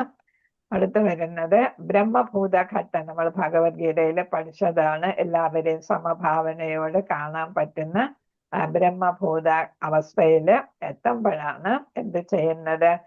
ഭക്തൻ സേവനത്തിൽ ഏർപ്പെടുകയെന്ന അടുത്ത പടിയിലേക്ക് കടക്കാം. അപ്പൊ എല്ലാം സമഭാവനയോടെ കാണാൻ സാധിക്കുന്ന ആളാണ് യഥാർത്ഥത്തിൽ ഒരു ഭക്തൻ. ഒരു ഉറുമ്പിനെയും ആനയെയും നായയെയും മനുഷ്യരെയും ചണ്ടാളനെയും സാധാരണ മനുഷ്യരെയും, പിന്നെ ഏതാണ് ചണ്ടാളൻ എന്ന് പറയുമ്പോൾ ജാതിക്ക് പുറത്ത് വരുന്നതാണ്, നായ്മാംസം ഭക്ഷിക്കുന്നവരാണ് അല്ലെ. എല്ലാവരെയും ഒരേപോലെ കാണാൻ പറ്റുന്ന ബ്രഹ്മഭൂത ഘട്ടത്തിൽ എത്തിയ ശേഷവും എന്ത് ചെയ്യാം? ഭക്തി സേവനത്തിൽ ഏർപ്പെടുക എന്ന അടുത്ത പടിയിൽ കടക്കാം എന്നാണ്. അപ്പോഴും നമ്മൾ ഭക്തിയുടെ സേവനം ചെയ്യണം. അപ്പോൾ ഭഗവാനും അതീന്ദ്രിയ സ്നേഹപൂർണമായ ഈ ഭക്തിയുടെ സേവനം നടത്തുക എന്നതാണ് ജീവിത ലക്ഷ്യം. അപ്പൊ ഇവരൊന്നും ആഗ്രഹിക്കുന്നതല്ല, മുക്തി ആഗ്രഹിക്കാത്തവരാണ് ഈ ബ്രഹ്മഭൂത ഘട്ടത്തില് എത്തിയവര്. അപ്പൊ അവരെന്താണ്? ഇവിടെ തന്നെ ഭൗതിക ലോകത്ത് ജീവിച്ച് തന്നെ മുക്താത്മാക്കളാകുന്നവരാണ്. അവർക്കിപ്പോ ഭൗതിക ലോകം വിട്ടു പോകണമെന്നില്ല. കാരണം എന്താണ്? അവർക്ക് എവിടെ പോയാലും ഭക്തിയുത സേവനം ചെയ്യുക എന്നുള്ള ഉദ്ദേശം മാത്രമേ ഉള്ളൂ. അതിപ്പോ ഭൗതിക ലോകമായാലും നരകമായാലും ഉന്നത ലോകമായാലും ധാമങ്ങളായാലും വൈകുണ്ഠമായാലും എവിടെ ആയാലും അവർക്ക് എന്താ വേണ്ടത്? ഭക്തിയുത സേവനമാണ് അവരുടെ ജീവിത ലക്ഷ്യം. ഏതാനും നിമിഷങ്ങളെങ്കിലും മധുരാ മണ്ഡലത്തിൽ കഴിയുന്നവർക്ക് അതിവേഗത്തിൽ ഈ ലക്ഷ്യം പ്രാപിക്കാനായിട്ട് സാധിക്കും. അപ്പൊ മധുരയില് എത്തിയിട്ട് ഭഗവാന് സേവ ചെയ്യുകയാണെങ്കിൽ എന്ത് സാധിക്കും? പെട്ടെന്ന് തന്നെ നമുക്ക് ആ ഉന്നത ഭക്തിയില് എത്താനായിട്ട് സാധിക്കും. പത്മപുരാണം പറയുന്നു, മധുര എന്ന പുണ്യഭൂമി ആരാധിക്കാൻ സമ്മതമല്ലാത്തവൻ ആരാണ്? ആ പുണ്യഭൂമിയെ ആരാധിക്കാൻ സമ്മതമല്ലാത്തവൻ ആരാണ്? കാരണം എന്താണ്? ഭഗവാന്റെ ജന്മസ്ഥലം എല്ലാവർക്കും പ്രിയപ്പെട്ടതാണ് അല്ലെ? അപ്പൊ എല്ലാവരും അവിടെ സന്ദർശിക്കാനും അവിടെ ഭക്തിയുത സേവനം ചെയ്യാനും ആഗ്രഹിക്കും. ഫലകാംക്ഷയോടെ പ്രവർത്തിക്കുന്ന കർമ്മികൾക്ക് അവരുടെ സർവ അഭീഷ്ടങ്ങളും അഭിലാഷങ്ങളും അതുപോലെ തന്നെ പരബ്രഹ്മത്തിൽ വിലയം പ്രാപിക്കാൻ കൊതിക്കുന്ന യുക്തിവാദികളുടെ ആഗ്രഹവും സാധിച്ചു കൊടുക്കാൻ മധുരയ്ക്ക് സാധിക്കും. അപ്പൊ ഒരു ഭക്തനെ മാത്രമല്ല, പിന്നെ ഏതാണ് അവ്യക്തിഗതവാദികളെയും അതേപോലെ തന്നെ ഫലം ഇച്ഛിച്ചുകൊണ്ടുള്ള കർമ്മങ്ങൾ ചെയ്യുന്ന കർമ്മകാണ്ഡത്തിൽ നിൽക്കുന്നവരെയും എന്ത് ചെയ്യുന്നു? അവരും മുക്തിക്ക് അർഹനായിട്ട് മാറുന്നു മധുരാവാസത്തിലൂടെ. മധുരാവാസത്തിലെത്തി ഭക്തിയുത സേവനം ചെയ്ത ഭക്തന് മാത്രമല്ല പിന്നെ മറ്റുള്ളവർക്കും മുക്തി സാധിക്കും. അവരുടെ ആഗ്രഹങ്ങളെല്ലാം സഫലമാകും എന്നാണ്. ഭൗതികമായിട്ടുള്ള ആഗ്രഹങ്ങളാണെങ്കിൽ അത്, അല്ല ആധ്യാത്മികമാണെങ്കിൽ അത്, ഏതാഗ്രഹങ്ങളാണെങ്കിലും സാധിച്ചു കൊടുക്കാനായിട്ട് മധുരയ്ക്ക് സാധിക്കും. അപ്പൊ അത്രയ്ക്കും പവിത്രമായിട്ടുള്ള ഭഗവാന്റെ ധാമമാണ് മധുര. ഭഗവാനിൽ ഭക്തിയുത സേവനം നടത്താൻ ആഗ്രഹിക്കുന്ന ഭക്തന്റെ ആഗ്രഹവും മധുര സാധിച്ചു കൊടുക്കാം. അപ്പൊ മറ്റുള്ളവർക്ക് മാത്രമല്ല, പിന്നെ ഭഗവാനിൽ ഭക്തിയുത സേവനം കർമ്മകാണ്ഡികൾക്കോ നിർവ്യക്തിഗതവാദികൾക്കോ ഭൗതികവാദികൾക്കോ മാത്രമല്ല, പിന്നെ ആധ്യാത്മികതയിൽ മുഴുവൻ താല്പര്യമുള്ളവരുടെ ആഗ്രഹം. അവർക്ക് എന്താണ് ആഗ്രഹം? ചിലർക്ക് മുക്തിയായിരിക്കും, ചിലർക്ക് മുക്തിയല്ല ഭക്തിയുത സേവനം ആയിരിക്കും അല്ലെ? അപ്പൊ അതും സാധിച്ചു കൊടുക്കും. മധുരയിലെ ഒരു ദിവസത്തെ വാസം എത്രയാണ്? ഭഗവാന്റെ നേരെ അതീന്ദ്രിയ പ്രേമ മനോഭാവം ഉണ്ടാക്കാൻ സഹായിക്കുന്നു എന്നത് എത്ര അത്ഭുതകരമാണ്. മധുര എന്ന ഈ പുണ്യഭൂമി ഭഗവത് സങ്കേതമായ വൈകുണ്ഠ നാമത്തേക്കാൾ മഹത്തരമാണ്. പുണ്യഭൂമി ഭഗവത് സങ്കേതമായ വൈകുണ്ഠധാമത്തേക്കാൾ മഹത്തരമാണ്. നമ്മൾ ഉപദേശാമൃതത്തിൽ പഠിച്ചതല്ലേ? ഏതാണ്? വൈകുണ്ഠത്തിനേക്കാൾ ശ്രേഷ്ഠമാണ് മധുര എന്ന് പഠിച്ചു. എല്ലാവരും മറന്നുകൊണ്ട് ഓർക്കുന്നോന്നറിയില്ല അല്ലെ? ഓർക്കുന്നുണ്ട് മാതാജി. അതെ, അപ്പൊ അതാണ് ഇവിടെ പറയുന്നത്. കാരണം എന്താ? വൈകുണ്ഠം എന്ന് പറയുന്ന ആധ്യാത്മിക ലോകത്താണ് അല്ലെ? മധുര എന്ന് പറയുന്നത് ഭഗവാൻ ഇവിടെ ജന്മം കൊണ്ടതാണ് അല്ലെ? അവതാരിയായിട്ട് എത്തിയതാണ്. അപ്പൊ ഇവിടെ എന്നിട്ട് ലീലകൾ ആടിയ സ്ഥലമാണ് അല്ലെ? നമ്മളെ മനുഷ്യരോടൊപ്പം ലീലകൾ ആടിയ സ്ഥലമാണ്. അപ്പൊ അത് കാരണം വൈകുണ്ഠത്തിനേക്കാൾ ഏതാണ് ശ്രേഷ്ഠം? മധുര ശ്രേഷ്ഠമാണ്.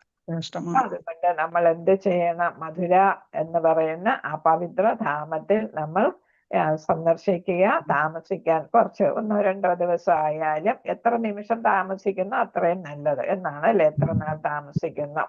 അപ്പൊ നമുക്ക് ഭക്തിയിൽ കൂടുതൽ ഉയരാനായിട്ട് അത് സഹായിക്കും എന്നാണ് പറയുന്നത്. മധുര ഈ എല്ലാന്ന് ഞാൻ ഇന്നലെ പറഞ്ഞു. ഹരേ കൃഷ്ണ ഹരേ കൃഷ്ണ കൃഷ്ണ കൃഷ്ണ കൃഷ്ണ ഹരേ ഹരേ ഹരേ രാമ ഹരേ രാമ രാമ രാമ ഹരേ ഹരേ. കൃഷ്ണ ഹരേ കൃഷ്ണ കൃഷ്ണ കൃഷ്ണ ഹരേ ഹരേ ഹരേ രാമ ഹരേ രാമ രാമ രാമ ഹരേ ഹരേ. കൃഷ്ണ ഹരേ കൃഷ്ണ കൃഷ്ണ കൃഷ്ണ ഹരേ ഹരേ ഹരേ രാമ ഹരേ രാമ രാമ രാമ ഹരേ ഹരേ കൃഷ്ണ കൃഷ്ണ.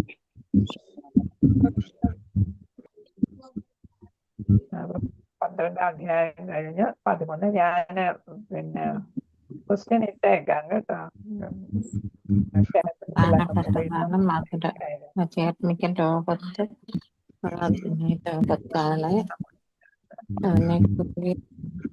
അതിനേക്കാൾ പ്രധാനപ്പെട്ടതാണ് മധുര. ഭഗവാൻ കൊള്ളിച്ചു. കാണാമല്ലോ അല്ലേ? ഹരേ കൃഷ്ണ. അധ്യായം 13 ഭക്തിയുഗ സേവനത്തിന്റെ 5 പ്രബല രൂപങ്ങൾ. ഇത് നമ്മൾ പറയുന്ന വേറൊരു വാക്കും പറയും പഞ്ച അംഗഭക്തി പറയും. 5 കാര്യങ്ങൾ, 5 അംഗങ്ങൾ. നമ്മൾ ഈ 64 പഠിച്ചില്ലേ? 64 അതിൽ 5 പ്രധാനപ്പെട്ടതെന്ന് നമ്മൾ പഠിച്ചിരുന്നു അല്ലേ? അവസാനത്തെ 5 അതില് 5 പ്രധാനപ്പെട്ടതെന്ന് പഠിച്ചായിരുന്നു. അവസാനത്തേന്നല്ല, അതിൽ 5 64 5 44 വരുന്ന 5 ആദ്യത്തെ 20 അല്ല, അടുത്ത് വരുന്ന അധികമായവ എന്ന് പറഞ്ഞ് 44 പഠിച്ച് അതില് 5 ഇവിടെ വരുന്നത്. ഇത് നമ്മൾ പഠിച്ചതാണ്. മധുരാവാസം, ഭഗവാന്റെ വിഗ്രഹ പൂജ, പിന്നെ ശ്രീമദ് ഭാഗവത പാരായണം, ഭക്തിയുത സേവനം, ഹരേ കൃഷ്ണ, മന്ത്രജപ. അപ്പൊ ശ്രവണം, പിന്നെ ശ്രവണം വരുന്നുണ്ട്, പിന്നെ ഏത് വരുന്നുണ്ട്? കീർത്തനം വരുന്നുണ്ട്, പിന്നെ അർച്ചന വരുന്നുണ്ട് അല്ലെ? അർച്ചനത്തില് വരുന്നുണ്ട്, പിന്നെ വിഗ്രഹ പൂജ, മധുരാവാസം. വിഗ്രഹ പൂജ അർച്ചനത്തിൽ വരും അല്ലെ? അപ്പൊ ഈ 5 കാര്യങ്ങൾ ഇത് നമ്മൾ വളരെ ഓർത്ത് വെക്കേണ്ടതാണ്. നമ്മൾ ബൈഹാർട്ട് ചെയ്ത് ഇത് പഠിച്ചു വെക്കണം ഏതൊക്കെയാണ്. അപ്പൊ ധാമവാസത്തിലാണ് അതെ ഏറ്റവും പ്രധാനം മധുരാവാസം. ധാമത്തിലെ ഏറ്റവും പ്രധാനമായിട്ട് വരുന്നത് മധുര. അവിടെ സന്ദർശിക്കുക, വസിക്കുക. പിന്നെ ഇതാണ് ഭഗവാന്റെ വിഗ്രഹ പൂജ. വിഗ്രഹത്തില് ഭഗവാൻ തന്നെയാണ് അല്ലെ? അപ്പൊ അർച്ചാമൂർത്തിയായിട്ട് എന്ന് വെച്ചാൽ സാധാരണ നമുക്കൊന്നും ഭഗവാനെ കാണാൻ പറ്റത്തില്ല. നമ്മളൊന്നും അത്ര ഭക്തരല്ല അല്ലെ? അദൃശ്യനാണ് നമുക്ക് ഭഗവാൻ. അപ്പൊ ഭഗവാനെ നമുക്ക് പൂജിക്കുന്നതിന് വേണ്ടിയിട്ടാണ് ഭഗവാൻ ഏതിൽ പ്രത്യക്ഷപ്പെടുന്നത്? വിഗ്രഹ രൂപത്തില് അർച്ചാമൂർത്തിയായിട്ട് പ്രത്യക്ഷപ്പെടുന്നു അല്ലെ? അത് ഏത് മെറ്റീരിയലിലും നമുക്ക് അർച്ചാമൂർത്തി ഉണ്ടാക്കാം, അല്ലെങ്കിൽ പേപ്പറിലും ഉണ്ടാക്കാം അല്ലെ? പടമായിട്ട് അല്ലെങ്കിൽ മൂർത്തിയായിട്ട്. അപ്പൊ അത് സാധാരണക്കാരുടെ ഭക്തി വർദ്ധിപ്പിക്കുന്നതിന് വേണ്ടിയിട്ടാണ്. പിന്നെ ഭാഗവത പാരായണം. കാരണം എന്താ? ഭഗവാൻ തന്നെയാണ് ഭാഗവതം അല്ലെ? അപ്പൊ ധർമ്മജ്ഞാനാദികളോടുകൂടി ഭഗവാൻ തിരിച്ചു പോയപ്പം ധർമ്മം എങ്ങനെ നിലനിർത്തും എന്നുള്ള ചോദ്യത്തിന് ഉത്തരമായിട്ടാണ് ഭഗവാൻ ഭാഗവതത്തില് സൂര്യ തേജസ്സോടെ പ്രവേശിച്ചത്. അപ്പൊ ഭാഗവതം ഭഗവാൻ തന്നെയാണ്, വിഗ്രഹം ഭഗവാൻ തന്നെയാണ് അല്ലെ? മധുര എന്ന് പറയുന്ന അവിടെ ഏറ്റവും പ്രധാനം ഭഗവാന്റെ ജന്മസ്ഥാനമാണ്. അപ്പൊ അവിടെ ഭഗവാൻ ജീവിച്ചതാണ് മധുര.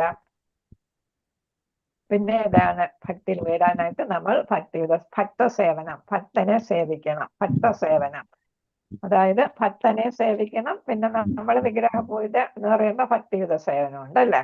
അപ്പൊ വിഗ്രഹ പൂജ, ഭക്തിയുത സേവനം. ഭക്തസേവനം എന്ന് വെച്ചാൽ ഭക്തനെ സേവിക്കുക, അതും വരുന്നുണ്ട്.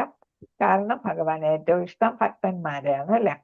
പിന്നെ ഹരേ കൃഷ്ണ മഹാമന്ത്രം, അതും ഭഗവാൻ തന്നെ, ഭഗവാൻ നാമരൂപത്തെ. അപ്പൊ ഈ 5 ഭക്തിപര പ്രവർത്തനങ്ങൾ പ്രാരംഭ ഭക്തനിൽ പോലും ഭക്തിജന്യമായ ഹർഷോന്മാദം ഉളവാക്കാൻ പോകുന്നത്ര ശക്തമാണെന്ന് ശ്രീരൂപ ഗോസ്വാമി പറഞ്ഞു കഴിഞ്ഞു. നേരത്തെ ഇതൊക്കെ പറഞ്ഞത്, അതിനെടുത്ത് കുറച്ചുകൂടി വിശദീകരിക്കുന്നു എന്നേ ഉള്ളൂ. അപ്പൊ ഏതാണ്? കനിഷ്ഠാധികാരിക്ക് പോലും എന്ത് ചെയ്യുന്നു? ഹർഷ ഉന്മാദം അല്ലെ? ഭക്തിജന്യമായ, ഭക്തിയിൽ മുഴുകിയ, ഭക്തിയിൽ നിന്ന് ഉണ്ടാകുന്ന ഏതാണ്? ആനന്ദം, ഹർഷോന്മാദം അല്ലെ? എന്ന് വെച്ചാൽ വളരെയധികം ആനന്ദം ഉണ്ടാകുന്നു എന്നാണ്. അപ്പൊ ഇത് അതിന് പോകുന്നതാണ്, അത്ര ശക്തമാണ് ഈ 5 കാര്യങ്ങൾ എന്നാണ്. ഭഗവത് രൂപത്തെ അഥവാ വിഗ്രഹത്തെ അപ്പൊ വിഗ്രഹ ആരാധനയെ കുറിച്ച് പറയുന്ന, വിഗ്രഹത്തെ ആരാധിക്കുന്നതിനെ പറ്റി അദ്ദേഹം ഇങ്ങനെ പാടി. ഹരേ കൃഷ്ണ. പ്രിയപ്പെട്ട സുഹൃത്തെ, ഭൗതിക ലോകത്തെ നിന്റെ ചങ്ങാതികളുമായുള്ള കൂട്ടുകെട്ടിൽ നിന്നുണ്ടാകുന്ന ആനന്ദം അനുഭവിക്കാൻ ആഗ്രഹമുള്ളയാളാണ് നീയെങ്കിൽ കേശിഘട്ട വൃന്ദാവനത്തിലെ സ്നാനഘട്ടം അല്ലേ? സ്നാനഘട്ടത്തിന്റെ തീരത്ത് നിൽക്കുന്ന കൃഷ്ണനെ നോക്കരുത്. അദ്ദേഹം ഗോവിന്ദനാണ്, അത്യന്തം വശ്യമാണ്. അദ്ദേഹത്തിന്റെ കണ്ണുകൾ കയ്യിൽ ഓട്ടക്കുഴൽ, നെറുകയിൽ മയിൽപ്പേല്, ആകാശത്തിലെ നറുനിലാവിൽ കുളിച്ച് വെട്ടിത്തിളങ്ങുന്ന തിരുവുടൽ. അപ്പൊ കൃഷ്ണ എന്നുള്ള അർത്ഥം നമുക്ക് തന്നെ അറിയാം അല്ലെ, സർവ ആകർഷകനാണ് അല്ലെ. അപ്പൊ ഭഗവാനെ വർണ്ണിക്കുന്നതാണ് അല്ലെ. തലയിൽ എന്തുണ്ട്, മയിൽപ്പീലിയുണ്ട്, പിന്നെ ഏതുണ്ട്, അദ്ദേഹത്തിന്റെ തിരുവുടൽ എന്ന് പറയുന്നത് ആകാശത്തിലെ നറുനിലാവിൽ കുളിച്ച് വെട്ടിത്തിളങ്ങുന്നതാണ്. സർവ ആകർഷകനാണ് ശരീരം തന്നെ.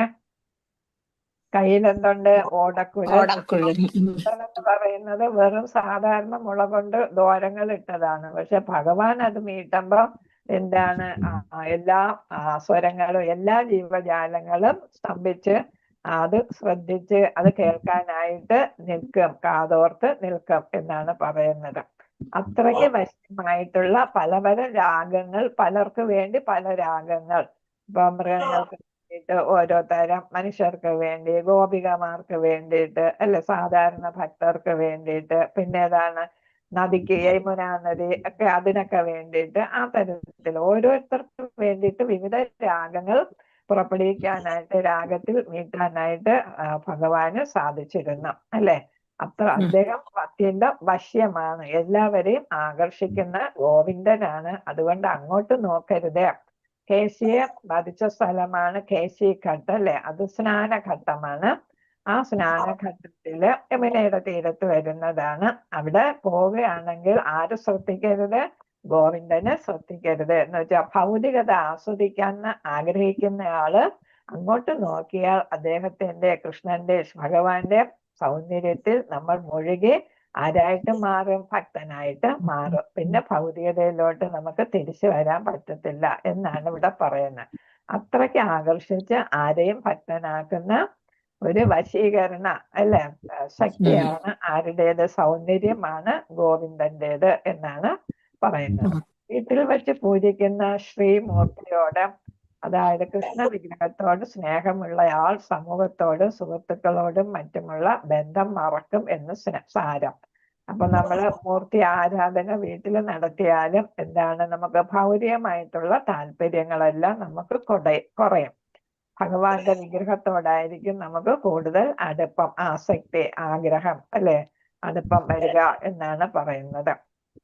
അതിനാൽ വീട്ടിൽ കൃഷ്ണന്റെ വിഗ്രഹം സ്ഥാപിച്ച് സകുടുംബം അതിനെ ആരാധിക്കേണ്ടത് ഓരോരുത്തരുടെയും ധർമ്മമാണ്. അപ്പൊ എന്താണ് ഇവിടെ സകുടുംബം എന്ന് പറയാൻ, ഒരാള് ആരാധിച്ച ആളിന് മറ്റുള്ളവരോട് ആകർഷണം തോന്നത്തില്ല അല്ലെ. അതുകൊണ്ട് ഭൗതികതയിൽ ജീവിക്കുന്ന നമ്മൾ എന്ത് ചെയ്യണം, എല്ലാവരും, കുടുംബാംഗങ്ങൾ എല്ലാവരും ഒരുമിച്ചിരുന്ന് ഭഗവാനെ പ്രാർത്ഥിക്കുക, പൂജിക്കുക. അപ്പൊ നമുക്ക് എല്ലാവർക്കും എന്ത് കിട്ടും, കുടുംബാംഗങ്ങൾക്ക് എല്ലാം ഭഗവാന്റെ അനുഗ്രഹം കിട്ടും, ഭഗവാനോട് ആസക്തി ഉണ്ടാകും. ഓരോരുത്തരുടെയും ധർമ്മമാണ് ഭഗവാന് ആരാധിക്കേണ്ടത്. എന്തല്ല വേണ്ടത്, നമ്മളിപ്പൊ ചെയ്യുന്ന പോലെ അല്ല. ക്ലബിൽ പോക്ക്, സിനിമാശാല, നൃത്തകേന്ദ്രം അവിടെയൊക്കെ പോവുക, പുകവലിക്കുക, മദ്യപാനം ചെയ്യുക തുടങ്ങിയ അനാവശ്യ പ്രവർത്തനങ്ങളിൽ നിന്ന് രക്ഷപ്പെടാൻ നല്ല മാർഗമാണ് എന്താ ചെയ്യേണ്ടത്, സകുടുംബം. അവിടെയാണ് അണ്ടർലൈൻ ചെയ്യുന്നത്. സകുടുംബം ശ്രീമൂർത്തി വിഗ്രഹാരാധന വീട്ടിൽ തന്നെ നടത്തുക എന്നാണ്. ഇത്തരം ഏതാണ് അവിടെ ഇവിടെയും പോകുന്ന യമനിയമങ്ങൾക്കെതിരായിട്ടുള്ള പ്രവർത്തനങ്ങളെല്ലാം, ഭൗതികമായിട്ടുള്ള വേണ്ടാത്ത പ്രവർത്തനങ്ങളെല്ലാം വങ്കത്വമാണ്, മൂഢന്മാര്, വിഡ്ഢികൾ ചെയ്യുന്നതാണ്, വിഡ്ഢിത്തമാണ് എന്നാണ് പറയുന്നത്. അത് ഒഴിവാക്കാൻ വേണ്ടിയിട്ട് എല്ലാവരും ഒരുമിച്ചിരുന്ന്, കുടുംബാംഗങ്ങൾ ഒരുമിച്ചിരുന്ന് ശ്രീമൂർത്തിയെ പൂജിക്കുക. രൂപഗോസ്വാമി തുടരുന്നു, എന്റെ വങ്കനായ സുഹൃത്തെ, വിഡ്ഢിയായ സുഹൃത്തെ, ഫലകാംക്ഷയോടുള്ള കർമ്മങ്ങളും ഫലത്തെയും സാമ്പത്തിക നേട്ടങ്ങളെയും മുക്തിയെയും എല്ലാം അപവദിക്കുന്ന ശ്രീമദ് ഭാഗവതത്തിന്റെ മംഗളദായകത്വത്തെ കുറിച്ച് നിങ്ങൾ ഒട്ടൊക്കെ കേട്ടിരിക്കുമല്ലോ. ഇനി ഇപ്പോൾ എന്ത് ചെയ്യണം, ഭഗവാന്റെ ലീലാവിലാസങ്ങളെ കുറിച്ച് വർണ്ണിക്കുന്ന ഭാഗവതത്തിലെ ദശമസ്കന്ധത്തിലെ ശ്ലോകങ്ങൾ ക്രമേണ നിങ്ങളുടെ കർണങ്ങളിലൂടെ ഹൃദയത്തിലെത്തുമെന്ന കാര്യം തീർച്ചയായി. അപ്പൊ എന്താണ്, പല പല കാര്യങ്ങളെ കുറിച്ച് ഭഗവാൻ പറഞ്ഞു. എല്ലാ യോഗകളെ കുറിച്ചും പറയുന്നുണ്ട്. ഭഗവാനുമായിട്ട് ബന്ധം സ്ഥാപിക്കാനായിട്ട് കർമ്മകാന്ഡം, ജ്ഞാനകാന്ഡം, പിന്നെ ഏതാണ് അല്ലാതെ യോഗ, അഷ്ടാംഗ യോഗ അല്ലെ, അങ്ങനെയുള്ള പല പല കാണ്ഡങ്ങളെ കുറിച്ച് പറഞ്ഞു. എന്നിട്ടാണ് ഭക്തി ഭക്തിയുടെ സേവനത്തെ കുറിച്ച് പറയുന്നത്. അങ്ങനെ ഭക്തിയുത സേവനത്തെ കുറിച്ച് മനസ്സിലാക്കിയ ആള് ഭഗവാനെ കുറിച്ച് പൂർണ്ണ ധാരണയിലെത്തിയ ആളായിരിക്കും. ആ ആള് ഇതെല്ലാം ഭാഗവതത്തിൽ പറയുന്നതാണ്. ഈ എല്ലാ യോഗകളെയും വിശദീകരിക്കുന്നുണ്ട്. അതിൽ നിന്നെല്ലാം മഹത്തരമാണ് ഭക്തിയുത സേവനം എന്ന് സ്ഥാപിച്ചിട്ടാണ് 10ാമത്തെ സ്കന്ധത്തിലോട്ട് എത്തപ്പെടേണ്ടത് എന്നാണ്. 9 സ്കന്ധം പഠിച്ചു കഴിയുമ്പോൾ ഭഗവാൻ എന്താണെന്ന് പൂർണ്ണമായിട്ട് മനസ്സിലാക്കി ഒരു ഭക്തൻ ശുദ്ധ ഭക്തനായിട്ട് അല്ലെങ്കിൽ ഭക്തിയിൽ ഉന്നത തലത്തിൽ എത്തിയിരിക്കാം. എന്നിട്ട് 10ാമത്തെ സ്കന്ധം വായിക്കുമ്പോൾ അദ്ദേഹത്തിന് ഭഗവാന്റെ ലീലകൾ അതീന്ദ്രിയമായ ലീലകളാണെന്ന് മനസ്സിലാക്കി ആ തലത്തിൽ അത് ആസ്വദിക്കാനായിട്ട് സാധിക്കാം.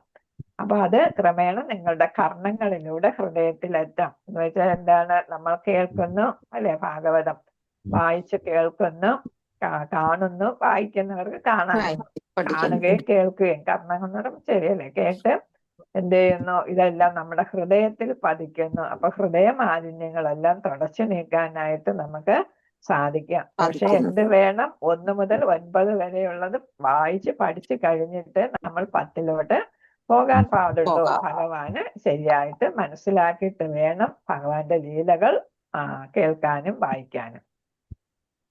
സാമ്പത്തിക ലാഭം, അനുഷ്ഠാന പരമായ കർമ്മങ്ങളുടെ ഫലം, സായുജ്യം എന്നിവയെല്ലാം ചപ്പുചവറ് പോലെ എറിഞ്ഞു കളയാതെ, അപ്പൊ ആദ്യത്തെ സ്കന്ധങ്ങളിലൊക്കെ ഇതൊക്കെ പറയുന്നുണ്ട്. അപ്പൊ അവയെല്ലാം നമ്മൾ എന്ത് ചെയ്യണം, ചവറ് പോലെ കളയണം എന്നാണ്. അത് കളയാത്ത ആള് ശ്രീമദ് ഭാഗവതം മനസ്സിലാക്കിയില്ല എന്നാണ് പറയുന്നത്. അപ്പൊ എല്ലാം വേണ്ടാത്ത കാര്യങ്ങൾ, ഭൗതികമായിട്ടുള്ള കാര്യങ്ങളും അതേപോലെ തന്നെ വേദങ്ങളിൽ പറയുന്ന അനുഷ്ഠാന കർമ്മങ്ങളും, പിന്നെ സായുജ്യമുക്തി, അവ്യക്തഗതവാദികൾ വിചാരിക്കുന്ന ആഗ്രഹിക്കുന്ന സായുജ്യമുക്തിയെല്ലാം എന്തുപോലെ കണക്കാക്കണം, ചവറ് പോലെ കണക്കാക്കി എല്ലാത്തിനെയും കളഞ്ഞിട്ട് വേണം എന്ത് ചെയ്യാൻ 10ാമത്തെ സ്കന്ധമൊക്കെ വായിച്ച് ഭാഗവതം വായിച്ച് ഭഗവാനെ പ്രാപിക്കാനായിട്ട് നോക്കേണ്ടത്. ഭക്തിയുടെ സേവനത്തെ കുറിച്ച് മാത്രമാണ് ഭാഗവതം പറയുന്നത്. ഭാഗവതത്തില് എങ്ങനെ ഭക്തിയുടെ സേവനം ചെയ്യണം എന്നാണ് പറയുന്നത്. ഭക്തന്മാരെങ്ങനെ ചെയ്തു എന്ന് ഓരോരുത്തരുടെ ഉദാഹരണങ്ങളാണ് അതിൽ കൊടുത്തിരിക്കുന്നത്. ഓരോ ഭക്തനെയും വർണ്ണിക്കുന്നത് എന്തിനു വേണ്ടിയിട്ടാണ്, അവരെങ്ങനെ ഭക്തിയുത സേവനം ചെയ്ത് ഭഗവാനെ പ്രാപിച്ചു എന്നറിയുന്നതിന് വേണ്ടിയിട്ടാണ്. നമ്മൾ മനസ്സിലാക്കി അതുപോലെ ചെയ്യാനാണ്. പരിത്യാഗത്തിന്റെ സത്ത ഉൾക്കൊണ്ട് ശ്രീമദ് ഭാഗവതം പഠിക്കുന്ന ആളിന് മാത്രമേ ദശമസ്കന്ധത്തിൽ വിവരിച്ചിരിക്കുന്ന ഭഗവാന്റെ ലീലാവിലാസം മനസ്സിലാക്കാനായിട്ട് സാധിക്കുക. പരിത്യാഗ അവസ്ഥ, അതായത് മറ്റ് കാണ്ഡങ്ങളെ എല്ലാം, മറ്റ് യോഗകളെ എല്ലാം കളയാനായിട്ട്. എന്നിട്ട് നമ്മൾ എന്ത് ചെയ്യുന്നു, ഭക്തി യോഗയിലെത്തുന്നു, ഭക്തിയിൽ വിശ്വാസം വരുന്നു, ഭഗവാന് വിശ്വാസം വരുന്നു, ഭഗവാന് പൂർണ്ണമായിട്ട് നമ്മൾ ഉൾക്കൊള്ളുന്നു. അങ്ങനെ എത്തിയ ആളിന് ദശമസ്കന്ധത്തില് ഭഗവാന്റെ ലീലകൾ ശരിയായ രീതിക്ക് അതീന്ദ്രിയ തലത്തിൽ ആസ്വദിക്കാനായിട്ട് സാധിക്കും. പൊതുവെ ആളുകൾ സമൂഹം, സൗഹൃദം, പ്രേമം എന്നിവയോട് ആകർഷിക്കപ്പെടുന്നു അല്ലെ. ആളുകൾ എന്തിലോട്ട് ആകർഷിക്കപ്പെടുന്നു, ഭൗതികമായിട്ടുള്ള കാര്യങ്ങൾ, സമൂഹം, സൗഹൃദം, പ്രേമം, അതിലൊക്കെ ആഗ്രഹിക്കുന്നു എന്ന് വെച്ചാൽ പരസ്പര വ്യക്തികൾ തമ്മിലുള്ള പ്രേമം. ഈ ഭൗതിക മാലിന്യങ്ങൾ വളർത്താൻ വിശദമായ ക്രമീകരണങ്ങൾ, ഊർജ്ജസ്വലമായ പ്രയത്നങ്ങളും അവർ ചെയ്യാറുണ്ട്. അപ്പൊ ഈ കാര്യങ്ങളൊക്കെ നമ്മൾ എന്നു നിലനിർത്തി പോരാനായിട്ട് നമ്മൾ പല പല കാര്യങ്ങൾ ചെയ്യുന്നു. അതെല്ലാം ഭൗതികമായിട്ടുള്ള കാര്യങ്ങളാണ്. എന്നാൽ രാധയുടെയും കൃഷ്ണന്റെയും ത്രിമൂർത്തികളെ ദർശിക്കുക എന്നാൽ ഭൗതിക സമ്പർക്കത്തിനുള്ള പ്രയത്നങ്ങൾ മറന്നു കളയുക എന്നതാണ്. അപ്പൊ രാധാകൃഷ്ണനെ മനസ്സിലാക്കാനും രാധാകൃഷ്ണ ലീലകൾ ആസ്വദിക്കാനും കഴിയണമെങ്കിൽ എന്ത് ചെയ്യണം, നമ്മൾ ഭൗതികമായിട്ടുള്ള ബന്ധങ്ങളുടെ പ്രാധാന്യം കളഞ്ഞിട്ട് രാധാകൃഷ്ണന്റെ ലീലകൾ ആസ്വദിക്കാനായിട്ട് നമ്മൾ ശ്രമിക്കണം. അത് കളഞ്ഞാലേ ഇത് സാധിക്കൂ എന്നുള്ളതാണ് പറയുന്നത്. സൗഹൃദം, സ്നേഹം എന്നിങ്ങനെയുള്ള ഭൗതിക ബന്ധത്തെ പുകഴ്ത്തുകയും ശ്രീമൂർത്തിയെ, അതായത് ഗോവിന്ദന്റെ സാന്നിധ്യത്തെ ഇകഴ്ത്തുകയും ചെയ്യുന്നതായി തോന്നുന്ന മട്ടിൽ ആണ് തോന്നുന്ന മട്ടിലാണ് രൂപഗോസ്വാമിയുടെ രചന. രൂപഗോസ്വാമിയുടെ രചന. നിങ്ങളുടെ പടം മാത്രമേ എനിക്ക് അവിടെ കുറച്ച് കാണാൻ പറ്റുക. അല്ലെങ്കിൽ ഞാൻ ചെറുതാക്കണം. ചെറുതാക്കിയാൽ നിങ്ങൾക്ക് വായിക്കാൻ പാടായിരിക്കും. അപ്പൊ ഇവിടെ എന്താണ് പറയുന്നത്? ശ്രീ മൂർത്തിയെ ഗോവിന്ദന്റെ സാന്നിധ്യത്തെ ഇകഴ്ത്തുന്നത് അങ്ങനെ ചെയ്യുന്നതായിട്ട് തോന്നും എന്നാണ് പറയുന്നത്. അപ്പൊ ശ്രീല രൂപ ഗോസ്വാമിയുടെ രചന കണ്ടാൽ തോന്നും ഏതിനെ പുകഴ്ത്തുന്നു? ഭൗതികമായിട്ടുള്ള ആസ്വാദനത്തെ പുകഴ്ത്തുന്നു. ഭഗവാന്റെയും രാധയുടേതും ലീലകളെയും അതേ പ്രാധാന്യത്തെ അല്ലെ കുറയ്ക്കുന്നു എന്ന് തോന്നും. പക്ഷെ വാസ്തവത്തിൽ ഏതാണ്? നമ്മളെ എടുത്തു കാണിക്കുന്നതാണ് അതല്ല വേണ്ടത്, ഇതാണ് വേണ്ടത്. അപ്പൊ ഭഗവാന്റെ കാര്യങ്ങളാണ് നമ്മൾ ശ്രദ്ധിക്കേണ്ടത്. മറ്റതൊക്കെ ശ്രദ്ധിച്ചാല് അതെന്താണ്? നമ്മൾ ഭൗതികതയിൽ തന്നെ വീണ്ടും വീണ്ടും ജനിച്ചു മരിക്കേണ്ടി വരും എന്നുള്ളത് നമ്മളെ മനസ്സിലാക്കുന്നതിന് വേണ്ടിയിട്ട്, മനസ്സിലാക്കി തരുന്നതിന് വേണ്ടിയിട്ടാണ് അതൊക്കെ പറയുന്നത്. നമ്മളിപ്പോ ക്ഷേത്രത്തിൽ പോകുമ്പോ പുറമെ ഒരുപാട് ബിംബങ്ങൾ കാണും അല്ലെ, ഒരുപാട് ഇതാണ് ശില്പങ്ങളൊക്കെ കാണുന്നത്. ചിലപ്പോ നമുക്ക് തോന്നും ഇങ്ങനെ ശില്പം ഉണ്ടാക്കിയിട്ടുണ്ടോ എന്നൊക്കെ തോന്നും. എന്ന് വെച്ചാൽ അത്ര നമുക്ക് അശ്ലീഷമെന്ന് തോന്നുന്ന തരത്തില് അല്ലെ. അതേസമയം അകത്ത് കിടക്കുമ്പോഴാണ് യഥാർത്ഥത്തിൽ ഗർഭഗൃഹത്തില് അല്ലെ ഒരു ഇരുട്ട് മുറിയില് വിളക്കിന്റെ വെളിച്ചത്തിൽ മാത്രം ഭഗവാൻ ഇരിക്കുന്നു അല്ലെ. അപ്പൊ ആദ്യം കണ്ടതൊക്കെ ഭൗതികത, അകത്ത് പോയപ്പോൾ എന്താണ് കാണുന്നത്? അതാണ് യഥാർത്ഥത്തിൽ ആധ്യാത്മികത. മനസ്സിലായല്ലോ? അതുപോലെയാണ് ഇവിടെ രൂപ ഗോസ്വാമിയും ചെയ്തിരിക്കുന്നത്. ഭൗതികതയുടെ കാര്യങ്ങൾ വളരെ വിശദീകരിച്ചിട്ട് ആണ് അതിന്റെ പ്രാധാന്യം എടുത്തു കാണിക്കുന്നത്, ഭഗവാന്റെ പ്രാധാന്യം എടുത്തു കാണിക്കുന്നത്. കൃഷ്ണനുമായി ബന്ധപ്പെട്ട കാര്യങ്ങൾ ആസ്വദിക്കുന്നതിന്റെ അതീന്ദ്രിയ സ്വഭാവവും രൂപ ഗോസ്വാമി വിശദീകരിച്ചിട്ടുണ്ട്. ഒരു ഭക്തൻ ഒരിക്കൽ ഇങ്ങനെ പറഞ്ഞു. അപ്പൊ ഭൗതികത കഴിഞ്ഞിട്ട് ശ്രീല രൂപ ഗോസ്വാമി ഏതിനെ കുറിച്ച് പറയുന്നു? ആധ്യാത്മികമായിട്ടുള്ള അല്ലെ ഭഗവാനെ കുറിച്ചുള്ള അതീന്ദ്രിയ സ്വഭാവം, ഭഗവാന്റെ അതീന്ദ്രിയ സ്വഭാവത്തെ കുറിച്ചാണ് പറയുന്നത്. ഭഗവാന്റെ കാര്യങ്ങൾ ആസ്വദിക്കുന്നതിന് വേണ്ടിയിട്ടുള്ളത്. എന്റെ കണ്ണീര് കൊണ്ട് അവിടെ അങ്ങോട്ടും ഇങ്ങോട്ടും സെന്റൻസുകൾ മാറിക്കിടക്കുകയാണ്. എന്റെ കണ്ണീര് കൊണ്ട് അഭിഷേകം ചെയ്യപ്പെട്ട ഭഗവത് സ്വരൂപം കണ്ടതിന് ശേഷം എന്റെ ശരീരം എന്ത് ചെയ്യുന്നു? വിറകൊണ്ടത് ഭൗതിക കർമ്മങ്ങൾ ചെയ്യുന്നതിൽ നിന്നും അദ്ദേഹം എന്നെ പരാജയപ്പെടുത്തിയതും അത്ഭുതകരമായിരിക്കുന്നു എന്നാണ് സെന്റൻസ്. അപ്പൊ എന്താണ് വേണ്ടത്? ഇവിടെ പറയുന്ന ഏതാണ്? അപ്പൊ ഭക്തി കൂടിക്കൂടി വരുമ്പോ നമുക്ക് കണ്ണീരൊക്കെ വരും അല്ലെ, കണ്ണുനീര്.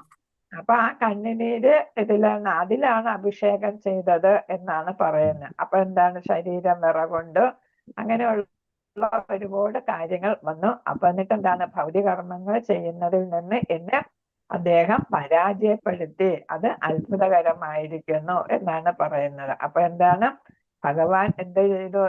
ഭക്തനോട് കരുണ കാട്ടിയിട്ട് ഭഗവാനെ ആരാധിക്കുന്നതിൽ ഭക്തനെ കൊണ്ടെത്തിച്ചു, ഭൗതികതയിൽ നിന്ന് അദ്ദേഹത്തെ മുക്തമാക്കി എന്നാണ് പറയുന്നത്. എപ്പോഴും യഥാർത്ഥ ഭക്തനെ കണ്ടുമുട്ടാൻ ഭാഗ്യമുണ്ടാകുന്ന നിമിഷം തന്നെ കൃഷ്ണനെ കുറിച്ച് കേൾക്കാനും മനസ്സിലാക്കാനും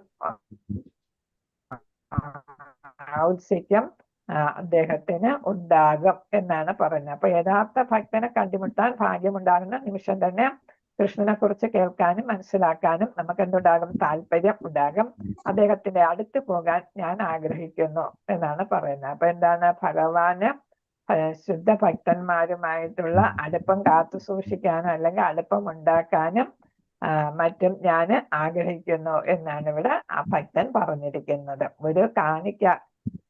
ഒരു കാണിക്കണമെന്ന് അത് മറ്റേതിന്റെ ബാക്കി സെന്റൻസ് അങ്ങോട്ടും ഇങ്ങോട്ടും മാറിക്കിട. അതായത് കൃഷ്ണാവബോധത്തിൽ തൽപരനാകണം എന്നർത്ഥം. അപ്പൊ നമ്മൾ എന്താണ്? ഭൗതികത വിട്ട് ശുദ്ധ ഭക്തന്മാരുമായിട്ടുള്ള സംസർഗത്താല് നമുക്ക് ഭഗവാനോട് ആസക്തി ഉണ്ടാകും, ഭൗതികമായിട്ടുള്ള ആസക്തി കുറയും. വീണ്ടും വീണ്ടും ഭക്തനുമായിട്ടും അല്ലെങ്കിൽ കൃഷ്ണനുമായിട്ടും അടുപ്പം സ്ഥാപിക്കണം, കൃഷ്ണനോട് കൂടുതൽ കൂടുതൽ അടുക്കണമെന്ന് ആഗ്രഹിക്കും ഭക്തന്മാർ എന്നാണ് ഇവിടെ പറഞ്ഞിരിക്കുന്നത്. അത് കട്ട് ചെയ്ത് പേസ്റ്റ് ചെയ്തപ്പോ അങ്ങോട്ടും ഇങ്ങോട്ടും മാറിപ്പോയത്. മഹാമന്ത്രം കേൾക്കുകയും ജപിക്കുകയും ചെയ്യുന്നതിനെ കുറിച്ച് അടുത്ത ഏതാണ്? ഇപ്പൊ പല പല കാര്യങ്ങളാ പറഞ്ഞു വരുന്നത് അല്ലെ. നമ്മൾ ഭക്ത സംഗമത്തിനെ കുറിച്ചായി ഇപ്പൊ കേട്ടത് അല്ലെ. മറ്റു കാര്യങ്ങൾ പറഞ്ഞില്ലേ, അതിൽ ഓരോന്നിന്റെ വിശദീകരണമാണ് ഈ പാരഗ്രാഫുകളിൽ കൊടുത്തിരിക്കുന്നത്. അടുത്ത മഹാമന്ത്രത്തിനെ കുറിച്ച് പറയുന്ന ഒരു ഇതാണ് നല്ല ഭഗവത് കീർത്തനങ്ങൾ പാടുന്ന നാരദന്റെ കയ്യിലെ വീണ കമ്പികളുടെ കമ്പനങ്ങൾ പുണ്യാത്മാക്കൾക്ക് കേൾക്കാൻ കഴിയും അത്രേ. ഹരേ കൃഷ്ണ. ഇതേ കമ്പനങ്ങൾ എന്റെ കർണപുടകങ്ങൾ കടന്നിരിക്കുന്നു. ഞാൻ സദാ ഭഗവാന്റെ സാന്നിധ്യം അനുഭവിച്ചറിയുന്നു.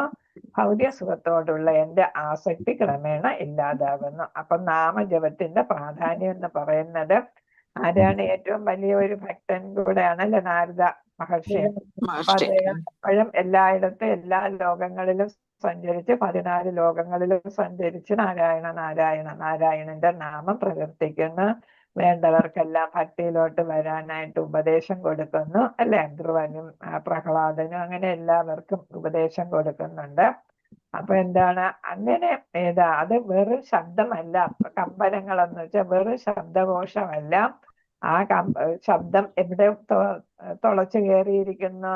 ആ ചെവിയിലോട്ട് തുളച്ചു കയറിയിരിക്കുന്നു എന്നാണ്. അപ്പൊ ആ ശബ്ദം കൊണ്ട് ഭഗവാന്റെ സാന്നിധ്യം എപ്പോഴും അനുഭവിച്ചറിയാനായിട്ട് സാധിക്കുന്നു. അപ്പൊ നാമജപം നമ്മൾ അതുകൊണ്ടാണ് ശ്രീല പിന്നെ പ്രഭുപാദരോടൊപ്പം നമ്മൾ രാവിലെ നാമം ജപിക്കുന്നത് അല്ലെ. പൂജ കഴിയുമ്പോ ആരതി കഴിയുമ്പോ 5-10 ആകുമ്പോഴ് 7 മണി വരെ നാമം ജപിക്കുന്നത്.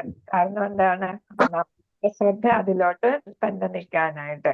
അപ്പൊ അത് കേൾക്കുമ്പോൾ നമ്മൾ കൂടുതൽ അതിലോട്ട് ശ്രദ്ധിക്കും. അങ്ങനെ നമുക്ക് നാമജപത്തിൽ കൂടുതൽ രുചി ഉണ്ടാകുന്നു. അങ്ങനെ നമുക്ക് ഭക്തിയും കൂടുതലായിട്ട് ഉണ്ടാകും. ഭൗതികതയോടുള്ള ആസക്തി കുറഞ്ഞ് ഭഗവാനോട് ആസക്തി കൂടും. ശ്രീലരൂപ ഗോസ്വാമി മധുരാമണ്ഡലത്തെ ഇങ്ങനെ വർണ്ണിക്കുന്നു. പക്ഷികളുടെ കളപൂജനം കൊണ്ട് മുഖരിതമായ കദംബ വൃക്ഷങ്ങളുടെ ഇടയിൽ യമുനാ തീരത്ത് നിൽക്കുന്ന ഭഗവാന്റെ സുന്ദര രൂപം ഞാൻ ഓർക്കുന്നു. ഈ ഓർമ്മകൾ സൗന്ദര്യത്തിന്റെയും പരമാനന്ദത്തിന്റെയും അതിന്റെ സാക്ഷാത്കാരത്തിന്റെ അലകൾ സദാ എന്നിൽ വന്ന് അടിയുന്നു. അപ്പൊ ഇവിടെ ഭഗവാൻ വീണക്കമ്പികൾ കൊണ്ട് മീട്ടി എല്ലാവരെയും ആകർഷിക്കുന്നു. അപ്പൊ ഇവിടെ മധുരാമണ്ഡലത്തിന്റെ പ്രാധാന്യം അവിടെ എന്താണ്? പക്ഷികളുടെ കളപൂജനം, ചിലമ്പലം എല്ലാവരെല്ലാം ഉള്ള സ്ഥലമാണ്. മധുരാവാസത്തിന് ഇവിടെ പറയുന്നല്ലേ. മധുരാവാസത്തിനെ കുറിച്ചും കൂടെ ഒന്നുകൂടെ പറയാണ്. അപ്പൊ ആ സ്ഥലത്തിന്റെ സൗണ്ട് നമ്മൾ എന്ത് ചെയ്യുന്നു? ആഗ്രഹിച്ച് നമ്മൾ ഇവിടോട്ട് എത്തുന്നു. അതാനായിട്ട് അത് നമ്മുടെ മനസ്സിൽ നിന്ന് പോകുന്നില്ല, ഹൃദയത്തിൽ തങ്ങി നിൽക്കാം. മണ്ഡലത്തിന്റെയും വൃന്ദാവനത്തിന്റെയും അനുഭവം ഭക്തന്മാരല്ലാത്തവർക്ക് പോലും ഉണ്ടാകുന്നുണ്ട്. ഒരിക്കൽ അവിടെ പോയാൽ എല്ലാവരുടെ മനസ്സിലും എന്ത് താങ്ങി നിൽക്കുന്ന മധുരാമണ്ഡലവും അതേപോലെ പ്രധാനപ്പെട്ടതാണ് അല്ലെ. ഇവിടെ ലീലകൾ ആടിയതാണ് എന്ന് തോന്നിപ്പിക്കുന്ന അത്ര മനോഹരമാണ് യമുനാ തീരത്ത്. ചതുരശ്ര മൈൽ വിസ്താരത്തിലുള്ള മധുരാമണ്ഡലം യമുനാ തീരത്ത്. അതിന്റെ വിസ്തീർണമാണ് പറഞ്ഞിരിക്കുന്നത്. ആരൂപ ഗോസ്വാമിയുടെ പ്രസ്താവം യഥാർത്ഥത്തിൽ മധുരയുടെയും വൃന്ദാവനത്തിന്റെയും സാക്ഷാത്കൃത വർണ്ണനയാണ്. മധുരയും വൃന്ദാവനവും സർവാതിശയായ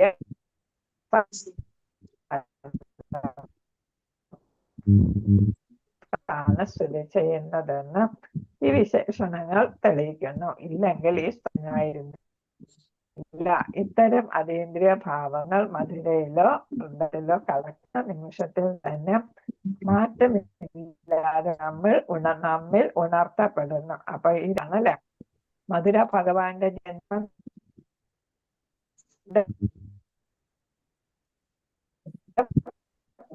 പിന്നെ വൃന്ദാവനം ഭഗവാന്റെ രാധാറാണിയുടെയും ഗോപികമാരുടെ എല്ലാം ആ തരത്തിൽ ഉൾക്കൊള്ളുന്നെങ്കിൽ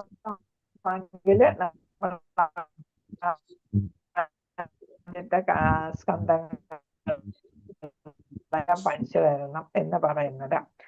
അതാണ് അതുകൊണ്ടാണ് അതെന്തായിട്ട് കാണണം? അതീന്ദ്രിയമായിട്ടുള്ളതായിട്ട് കാണണം. സർവ അതിശയായ സ്ഥലമാണ് രണ്ട്. കാരണം എന്താണ്? ഇത് രണ്ടും പവിത്ര സ്ഥലങ്ങളാണ്. ഭഗവാന്റെ സാന്നിധ്യം കൊണ്ട് പവിത്രമായ സ്ഥലമാണ്. ഇതെല്ലാം എന്താണ്? നമ്മുടെ അതീന്ദ്രിയ ഭാവത്തിലേക്ക് നമ്മളെ കൊണ്ടുപോകാൻ ഈ രണ്ട് സ്ഥലങ്ങളും സഹായിക്കും എന്നാണ് പറഞ്ഞത്. വൃന്ദാവനത്തിലോ കടക്കുന്ന നിമിഷം തന്നെ മാറ്റമില്ലാതെ അതീന്ദ്രിയ ഭാവം നമ്മളിൽ ഉണ്ടാകും. വൃന്ദാവനത്തിൽ പോയാലും മധുരയിൽ പോയാലും അതീന്ദ്രിയ ഭാവം ഉണ്ടാകും.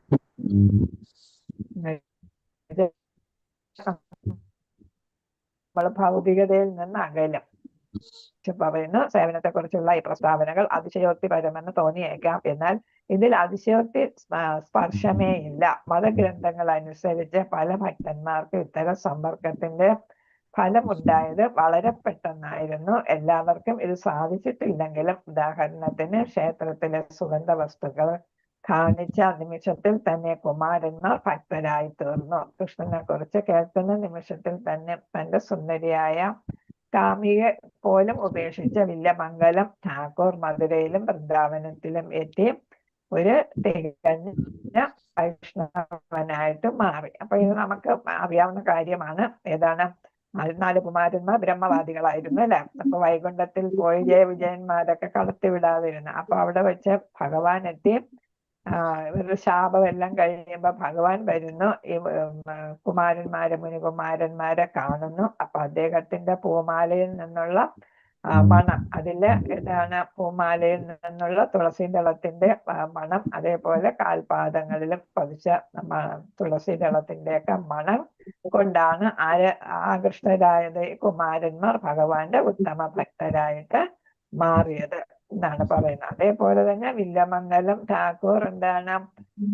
കാമുകിയെ കാണാനായിട്ട്, അത് നമുക്കറിയാം അല്ലെ, വെള്ളപ്പൊക്കത്തില് പാമ്പിന്റെ പുറത്ത് അല്ലെ പിടിച്ച് എന്താ മരത്തടിയാന്ന് വിചാരിച്ച് പെരുമ്പാമ്പിന്റെ പുറത്ത് കയറി പോയത്. അങ്ങനെ കാമുകി പറഞ്ഞു, ഇത്രയും എന്നെ കാണാനായിട്ട് ഇഷ്ടം തോന്നിയെങ്കിൽ ആ ഇഷ്ടം ആരോട് കാണിക്കുക? ഭഗവാനോട് കാണിച്ചെങ്കിൽ എത്ര നന്നായിരുന്നു എന്ന് പറഞ്ഞപ്പോഴാണ് അദ്ദേഹത്തിന് അദ്ദേഹം കാണിക്കുന്ന വിഡ്ഢിത്തം എല്ലാം മനസ്സിലായത്. അങ്ങനെ അദ്ദേഹം ഒരു തിരിഞ്ഞ ഭക്തനായി കണ്ണ് പൊട്ടിച്ചു കളഞ്ഞു എന്നാണ് പറയുന്നത്. അപ്പൊ അത്രയ്ക്ക് വലിയ ഭക്തനായിട്ട് അദ്ദേഹം മാറി. ഭൗതികതയിലോ ആസക്തി ഉണ്ടാകാതിരിക്കുന്നതിന് വേണ്ടി. ഇതൊന്നും കഥയോ അതിശക്തിയോ അല്ല. അവയെല്ലാം വസ്തുതകളാണ്. എല്ലാ ഭക്തന്മാർക്കും ഇതുപോലെ അനുഭവം ഉണ്ടായിക്കൊള്ളണമെന്നില്ല. ഇനി ലേശം അതിശയോക്തിപരമാണെങ്കിൽ തന്നെ ക്ഷണികമായ ഭൗതിക സൗന്ദര്യത്തിൽ നിന്ന് കൃഷ്ണാവബോധത്തിന്റെ നിത്യ സൗന്ദര്യത്തിലേക്ക് നമ്മുടെ ശ്രദ്ധ തിരിച്ചുവിടാൻ വേണ്ടി അവയെ യാഥാർത്ഥ്യമായി കണക്കാക്കണം. അതേസമയം എന്താണ്? സ്വയം കൃഷ്ണാവബോധമായി സമ്പർക്കമുള്ള ഒരാളിനോട് ഈ വിവരിച്ച അനുഭവങ്ങളൊന്നും സാധാരണമല്ല ദാനം. ഇത് നമുക്ക് നാളെ വായിക്കാം. ഹരേ കൃഷ്ണ. സമയം കഴിഞ്ഞു. ആരും ഒന്നും പറഞ്ഞില്ല. വാഞ്ചകൽപത രൂപശ്ചാകൃപേവചാപതിദാന പാവനേഭ്യോ വൈഷ്ണവേഭ്യോ നമോ നമഃ. അനന്തകോടി വൈഷ്ണവ ഭക്തവൃന്ദ കി ജയ. ശ്രീല പ്രഭുപാദർ കി ജയ. ഗുരു മഹാരാജ് കി ജയ. ഹരേ കൃഷ്ണ. ഗൗരനിതായ പ്രേമാനന്ദേ. ഹരി ഹരി ബോൾ. ഹരേ കൃഷ്ണ ഹരേ കൃഷ്ണ കൃഷ്ണ കൃഷ്ണ ഹരേ ഹരേ ഹരേ ഹരേ രാമ രാമ ഹരേ രാമ രാമ രാമ ഹരേ ഹരേ ഹരേ കൃഷ്ണ കൃഷ്ണ കൃഷ്ണ ഹരേ ഹരേ ഹരേ രാമ രാമ രാമ ഹരേ ഹരേ ഹരേ കൃഷ്ണ കൃഷ്ണ കൃഷ്ണ ഹരേ ഹരേ ഹരേ രാമ രാമ രാമ ഹരേ ഹരേ എല്ലാവർക്കും